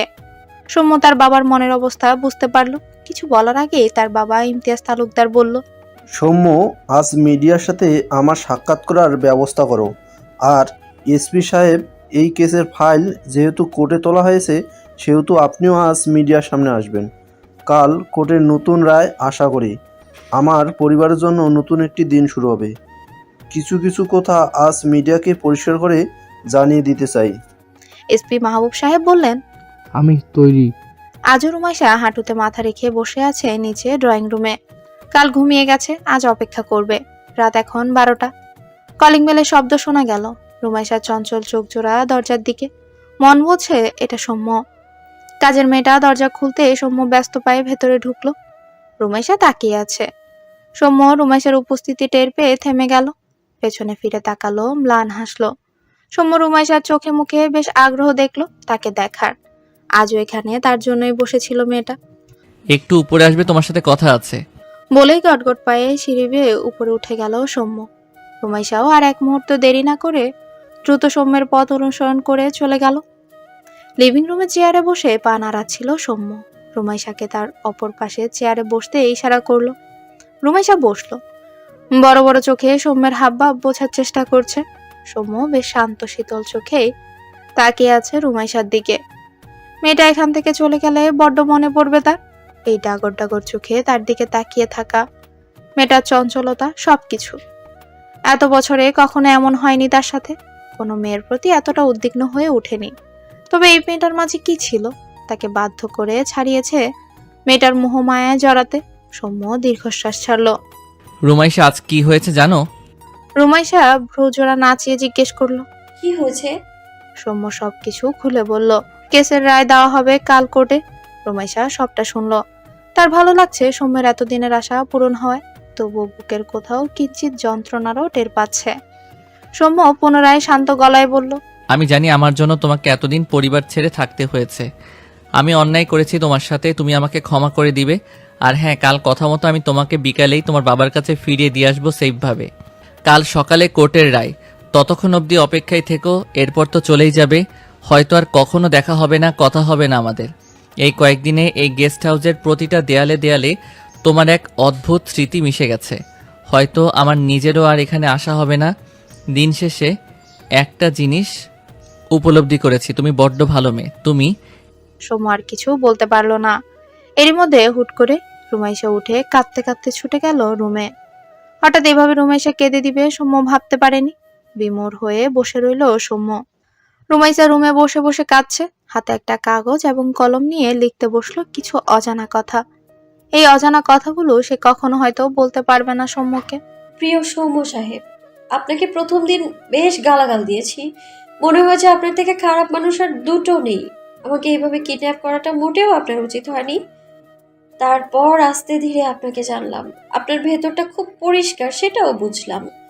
এক প্রকার বিশ্বাস, আস্থা হুট করেই আপনার প্রতি তৈরি হয়ে গেল আমার। মনে হলো আর যাই হোক, আপনি আমার সাথে এমন কিছু করবেন না যেটার জন্য আমার সম্মানহানি হবে। নির্দ্বিধায় এখানে থাকা শুরু করলাম, বিনা কোনো ভয়ে। একটাবারও মনে হয়নি আমি অন্য কোথাও আছি। বারবার নিজেকে সুরক্ষিত মনে হয়েছে। আমার দেখা একজন অসাধারণ কিডন্যাপার আপনি। ব্যাপারটা হাস্যকর হলেও সত্যি। এরপর থেকে রোজ রোজ আপনাকে দেখা, আপনার গম্ভীর মুখে কথা বলা, আমার প্রতি যত্ন, সবকিছু আমাকে মুহূর্তে এলোমেলো করে দিয়েছে। আমার অনুভূতিকে প্রখর হতে বাধ্য করেছে। আপনি আমার ছোট্ট মনটাকে এভাবে এলোমেলো না করলেও পারতেন। এই যে বিষণ্ণ মন নিয়ে চিরকুট লিখে রেখে গেলাম, হয়তো সামনাসামনি বলার সাহস হবে না কখনো, কিন্তু এটা সত্যি, আমি আপনাকে ভালোবেসে ফেলেছি সৌম্য সাহেব। কালকের দিনটা আমার সব থেকে কষ্টের মুহূর্ত হয়ে থাকবে। আপনাকে বড্ড মনে পড়বে আমার, বড্ড। সকাল সকাল সকলে গিয়ে বসে আছে কোর্টে। রাফি মাথা নত করেই সৌম্যের এক পাশে বসা। কাল রাতে ইমতিয়াজ তালুকদার রাফির রুমে গিয়ে নিজের ভুলের জন্য অনুতপ্ত প্রকাশ করেছে। রাফি শুধু শুনেছে আর বলেছে, আমায় এই অন্ধকার জীবন থেকে বের করো বড় বাবা। ইমতিয়াজ তালুকদার ভাতিজাকে পরম আদুরে জড়িয়ে ধরে কথা দিয়েছে, কালকের দিনটা অবধি অপেক্ষা কর। কোর্টে বিচারক রায় শোনাচ্ছে, এসপি মাহবুব সাহেবও সেখানে উপস্থিত। সকল প্রমাণ অনুযায়ী রাফিকে এই কেস থেকে খালাস করে দেয়। তাকে মিথ্যে মামলায় ফাঁসানোর জন্য ওসি ওয়াসিম এবং ইশফাক মির্জার নামে মামলা করা হলো নতুন করে। রাফি মুক্ত হলো। দাঁড়িয়ে চোখের পানি মুছতে মুছতে সৌম্যকে জাপটে ধরলো। সৌম্য আবেগে প্রবণ হয়ে উঠল। রুমাইশা মাত্রই খবরটা পেয়েছে রাফিকে কেস থেকে মুক্ত করা হয়েছে। রুমাইশা খুশি হলো রাফির জন্য, তবে দীর্ঘশ্বাস ছাড়লো। গিয়ে রুমটায় একবার চোখ বুলালো, পুরো গেস্ট হাউসটা একবার ঘুরে ঘুরে দেখলো। সৌম্য বাড়িতে গিয়ে পরিবারের সাথে আজকের আনন্দময় মুহূর্তটা কিছুক্ষণ আনন্দ করেই কাটিয়ে দিল। সৌম্যের মন অন্য জায়গায় পড়ে আছে, বারবার ঘড়ির টাইমটা দেখছে। না চাইতেও রুমাইশার কথা মনে পড়ছে। রুমাইশাকে ফিরে দিয়ে আসতে বড্ড কষ্ট হবে তার। সৌম্য কল্পনাও করেনি এমন সময়ও আসবে তার জন্য।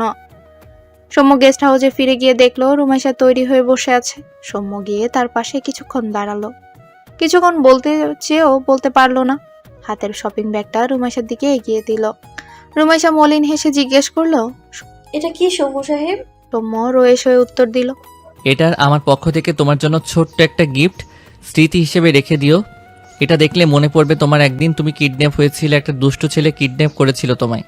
বলতে বলেই সৌম্য শব্দ করে হাসলো। রুমাইশা সৌম্যর দিকে সরাসরি আজ তাকাতে পারছে না। বুকের ভেতর তীব্র যন্ত্রণাটা বেড়ে গেছে। রুমাইশা সৌম্যের সাথে গিয়ে গাড়িতে উঠে বসলো।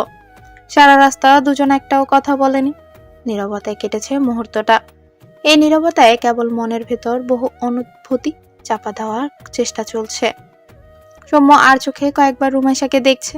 কিছুক্ষণ পরেই রুমাইশার দেওয়া লোকেশন অনুযায়ী সৌম্য তার বাড়ির সামনেই পৌঁছে গেল।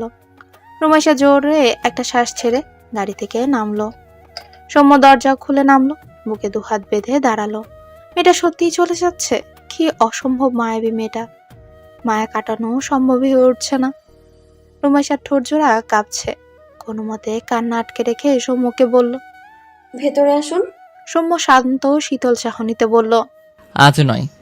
রুমাইশা এক গাল হাসলো, বলল, অনেক জ্বালাতন করেছি, ভালো থাকবেন। তুমিও ভালো থেকো। রুমাইশা ফিরে হাঁটা ধরলো। সৌম্য একইভাবে দাঁড়িয়ে রইল। সৌম্যর বারবার মনে হলো রুমাইশা একবার ফিরে তাকাবে। সে আশায় এখানে দাঁড়িয়ে থাকলো যাওয়ার আগ অব্দি। রুমাইশার বুক ফাটা কষ্ট হচ্ছে, শুধু মন চাইছে একটিবার জড়িয়ে ধরতে সৌম্যকে। কিছুক্ষণ পর হুট করে রুমাইশা ছুটে আসলো, সৌম্যকে জড়িয়ে ধরলো। সৌম্য হঠাৎই রুমাইশার কাণ্ড দেখে স্তম্ভিত হয়ে দাঁড়িয়ে রইল। রুমাইশা সৌম্যকে ছেড়ে দিয়ে 1 মিনিটও দাঁড়ালো না, ছুটে চলে গেল বাড়ির ভেতর। সৌম্য রুমাইশাকে দিয়ে এসে কিছুক্ষণ গেস্ট হাউসে সময় কাটালো। রুমাইশার রুমটায় চারপাশে তাকিয়ে থাকলো। মনে হচ্ছে রুম থেকে রুমাইশার প্রতিচ্ছবি দেখা যাচ্ছে। ভাবলো এখানে আর 1 মিনিট থাকলে সে পাগল হয়ে যাবে, চলেই যাবে। এরই মধ্যে চোখ গেল টেবিলে থাকা কাগজটার দিকে, সুন্দর করে ভাঁজ করে রাখা আছে। এগিয়ে গিয়ে হাতে নিল কাগজটি, খুলল। রুমাইশার লেখা প্রতিটি শব্দ পড়তে লাগলো। রুমাইশা বাড়ি যেতে না যেতেই তার মা তাকে ধরে, সে কি কান্না! এতদিন পর মেয়েকে পেয়ে কপালে অজস্র চুমুতে ভরিয়ে দিচ্ছে তার মা। মাহবুব সাহেব স্ত্রীর উদ্দেশ্যে বলল, দেখি এবার আমার মেয়েকে আমার একটু আদর করতে দাও। এই বলে তিনি মেয়েকে জড়িয়ে ধরলো আদুরিভাবে। রুমাইশা তার মাকে বলল, তুমি গিয়ে ফ্রেশ হয়ে নাও, আমি তোমার প্রিয় স্ন্যাক তৈরি করছি। মাহবুব সাহেব বললেন, আজ একত্রে মিলে টিভির রুমে সময় কাটাবো, আড্ডা দিব। আমার মেয়ে চলে এসেছে। রুমাইশা হাসলো তার বাবা মায়ের কাণ্ড দেখে, বলল, তুমি বসো বাবা, আমি আসছি। রুমাইশা রুমে গিয়ে কিছুক্ষণ দাঁড়িয়ে থাকলো। ছোটবেলা থেকে সে যে রুমটায় কাটিয়ে বড় হয়েছে, তার প্রিয় চিরচেনা রুমটায় আজ তার কাছে অচেনা মনে হচ্ছে। হুট করে এই সৌম্যের কথা মনে পড়লো। নিজেকে সামলে ওয়াশরুমের দিকে পা বাড়ালো, চোখে মুখে একটু পানি দিতে হবে। সৌম্যের রুমাইশার চিরকুট পরে ঠোঁট জুড়ে হাসি লেগে আছে। বাড়ি যাওয়ার আগে সবাইকে বলেছে কথা আছে ড্রয়িং রুমে বসতে। তার বাবাও আজ বাড়িতে। রাফি বারবার দরজায় তাকাচ্ছে সৌম্যের অপেক্ষায়। সৌম্য কি বলবে সেটা নিয়ে সকলের মাঝে এক প্রকার আগ্রহ, আতঙ্ক। সৌম্য বাড়ি আসতেই দেখলো সবাই সারি বেঁধে ড্রয়িং রুমে বসে আছে। সৌম্যের হাসি পেল। রাফি বলল, সৌম্য এসে গেছে। সৌম্য গিয়ে সকলের মাঝেই বসলো। কথাটা কিভাবে শুরু করবে ভেবে পাচ্ছে না। সৌম্যের হাবভাব সকলেই পরখ করছে, একে অন্যকে ইশারা করছে। সুমি বলল, কি হয়েছে এর? রাফি চিন্তিত ভঙ্গিতে বলল। সৌম্য, হয়েছে কি তোর? এবার সৌম্য চোখ মুখ খিচে একদমে বলে ফেলল, বিয়ে করতে চাই আমি। এই বলে বুক ভরে শ্বাস নিচ্ছে। তার আশেপাশে সকলে এই চোখ বড় বড় করে। সুমি যেন ভূতের মুখে রাম রাম শুনল। সকলেই উচ্চস্বরে হেসে উঠল। সৌম্যের বাবা তার হাসি থামাতেই পারছে না। সৌম্য বেশ লজ্জা পেলেও রুমাইশাকে পাওয়ার জন্য এটুকু সহ্য করতেই হবে। 3 দিন কেটে গেল। রুমাইশা উদাসীন হয়ে বারান্দায় দাঁড়িয়ে আছে। আগের মতো চঞ্চলতা নেই তার মাঝে। কারো স্মৃতি মনে রেখে শান্তিতে থাকাটা বেশ কঠিন। রুমাইশার বাবা মা বেশ চিন্তিত মেয়ের জন্য। মেয়ের হলো কি? হঠাৎই এসপি মাহবুব সাহেবের ফোনে ইমতিয়াজ তালুকদারের কল আসে। তিনি কিছুটা চমকে গেলেও নিজের রুমে গিয়ে ফোনটা রিসিভ করে। পরের দিন রুমাইশা ঘুম থেকে উঠে শোরগোল শুনতে পায়। ফ্রেশ হয়ে নাস্তা খেতে রুম থেকে বেরিয়ে তার মাকে জিজ্ঞেস করে, বাড়িতে এত আয়োজন কিসের? তার মা ব্যস্ত কণ্ঠে বলে, আজ কিছু গেস্ট আসবে তাই। রুমাইশা আর কিচ্ছু জিজ্ঞেস করলো না। নাস্তা করে চুপচাপ চলে গেল নিজের রুমে। পড়ার টেবিলে বসে ভাবলো কাল থেকে ভার্সিটি চলে যাবে, কোনো রকম অনার্সটা শেষ করতে হবে। এরই মাঝে রুমাইশার মা তার রুমে আসে। রুমাইশার আলমারি খুলে মেরুন রঙের সিম্পল একটা সালোয়ার কামিজ বের করে বলল, দেখি এটা পরে তৈরি হয়ে নে। রুমাইশা অবাক হয়ে বলল, তৈরি হব কেন? তোর জন্য সারপ্রাইজ আছে। রুমাইশার মা এক প্রকার জোর করে তাকে গোসলে পাঠিয়ে দিল। দুপুরে রুমাইশার তার মায়ের কথা মতো চুল বেঁধে হালকা তৈরি হলো। কলিং বেলের শব্দ পেয়ে রুম থেকে বের হলো না আর। দরজা খুলতে অনেক হাসি ঠাট্টা কথাবার্তা শোনা গেল। সবাই সোফার রুমে বসেছে বলে মিনিটেই রুমটা শোরগোল হয়ে উল্লড়ে ভরে গেল। রুমাইশার ভালো লাগছে না। এর থেকে মনে হচ্ছে সে গেস্ট হাউসেই ভালো ছিল। এখন আর শোরগোল ভালো লাগে না। বারান্দার দিকে মুখ করে ওনা খাটে রেখে বসে আছে রুমাইশা। হঠাৎই তার কানে এলো পুরুষালী এক কণ্ঠ। দরজায় টোকা দিয়ে কেউ বলল, আসবো? রুমাইশা চেনা কণ্ঠ শুনে ফিরে তাকালো। কিং কর্তব্য বিমূঢ় হয়ে রইল। তার সামনে কাকে দেখছে নিজের ভ্রম মনে হলো। অদ্ভুত চোখে তাকিয়ে আছে রুমাইশা সৌম্যের দিকে। সৌম্য রুমাইশার অবস্থা বুঝতে পেরে ঠোঁট চেপে হাসছে। মুখে বলল, আচ্ছা আমি ভেতরে আসছি। রুমাইশা বিছানা থেকে ওড়না নিয়ে পড়ে নিল। বড় বড় চোখে সৌম্যকে প্রশ্ন করলো, আপনি এখানে? এখানে, তবে ভয় পেও না, এবার কিডন্যাপ করতে আসিনি। রুমাইশা কিছু বুঝতে পারছে না, মাথা ঘোলাটে লাগছে। ধূপ করে বিছানায় বসে বলল, সত্যি এটা আপনি? ছুঁয়ে দেখো। রুমাইশা হাত দিয়ে সৌম্যকে কিছু একটা খোঁচা দিল। সত্যি তো আপনি এখানে? সৌম্য বলল, তোমার রেখে আসা কাগজ পেয়েছি, সেটা পড়ে 1 মিনিটও দেরি করিনি আর সোজা বাড়িতে গিয়ে জানিয়ে দিয়েছি বিয়ে করতে চাই। সেজন্য দ্রুত তোমার বাবার সাথে কথা বলে চলে এলাম। আমার মতে 1 সেকেন্ড দেরি করা মানে তোমাকে হারিয়ে ফেলা। তোমার অনুভূতি না হয় জানতে পারলাম, আমারটা না হয় বিয়ের পরে যেন। রুমাইশা এতক্ষণ বুঝতে পারলো এই সারপ্রাইজের কথাই বলেছে তার মা। রুমাইশা এক লাফে সৌম্যকে গিয়ে জড়িয়ে ধরলো। সৌম্য হকচকিয়ে উঠল, নিজের থেকে রুমাইশাকে ছাড়িয়ে বলল, পাত্রী তো দেখছি ভীষণ নির্লজ্জ। রুমাইশা কিছু বলতে যাবে তখনই দরজায় রাফি এসে কাশি দিল। দুজনেই দূরে সরে গেল। রাফি ভেতরে এসে রুমাইশার সাথে পরিচয় হলো। কিছুক্ষণ হাসি ঠাট্টা করলো। কিছুক্ষণ পর রুমাইশাকে ঘোমটা পরিয়ে নিয়ে সোফার রুমে বসানো হলো। পাশে শুভ্র রঙের পাঞ্জাবি পরা সৌম্য বসা। দুজনকে আংটি পরিয়ে দেওয়ার অনুষ্ঠান শেষ করলো। রুমাইশা নিচে তাকিয়ে মুচকি হাসছে, আর সৌম্য মুগ্ধ হয়ে সেই হাসিটুকু দেখছে। রাফি, সুমি সহ সকলেই তাদের অদ্ভুতভাবে প্রেম হওয়ার ঘটনা নিয়ে হাসি ঠাট্টা করছে। দুজনেই লজ্জা পেয়ে মাথা নত করে নেখেছে। বড়রা বিয়ের ডেট ফিক্সড করলো। আগামী 22শে জুলাই তাদের বিয়ে হবে। সবাই মিষ্টি মুখ করলো, আনন্দ ভরে উঠলো চারপাশ। সৌম্য যাওয়ার আগে রুমাইশার কানে কানে ফিসফিস করে বলল, এবার বরের বেশে আসবো নিতে তৈরি থেকো। সৌম্য চলে যেতেই রুমাইশা আস্তে ধীরে তাকে ডাকলো। সৌম্য সাহেব, সৌম্য ফিরে তাকালো। আর যদি যেতে রাজি না হই? সৌম্য বেশ সিরিয়াস হয়ে বলল। আবার কিডন্যাপ করব? দুজনেই হেসে উঠল। দুজনের চোখে মুখে ভালোবাসার অনুভূতি।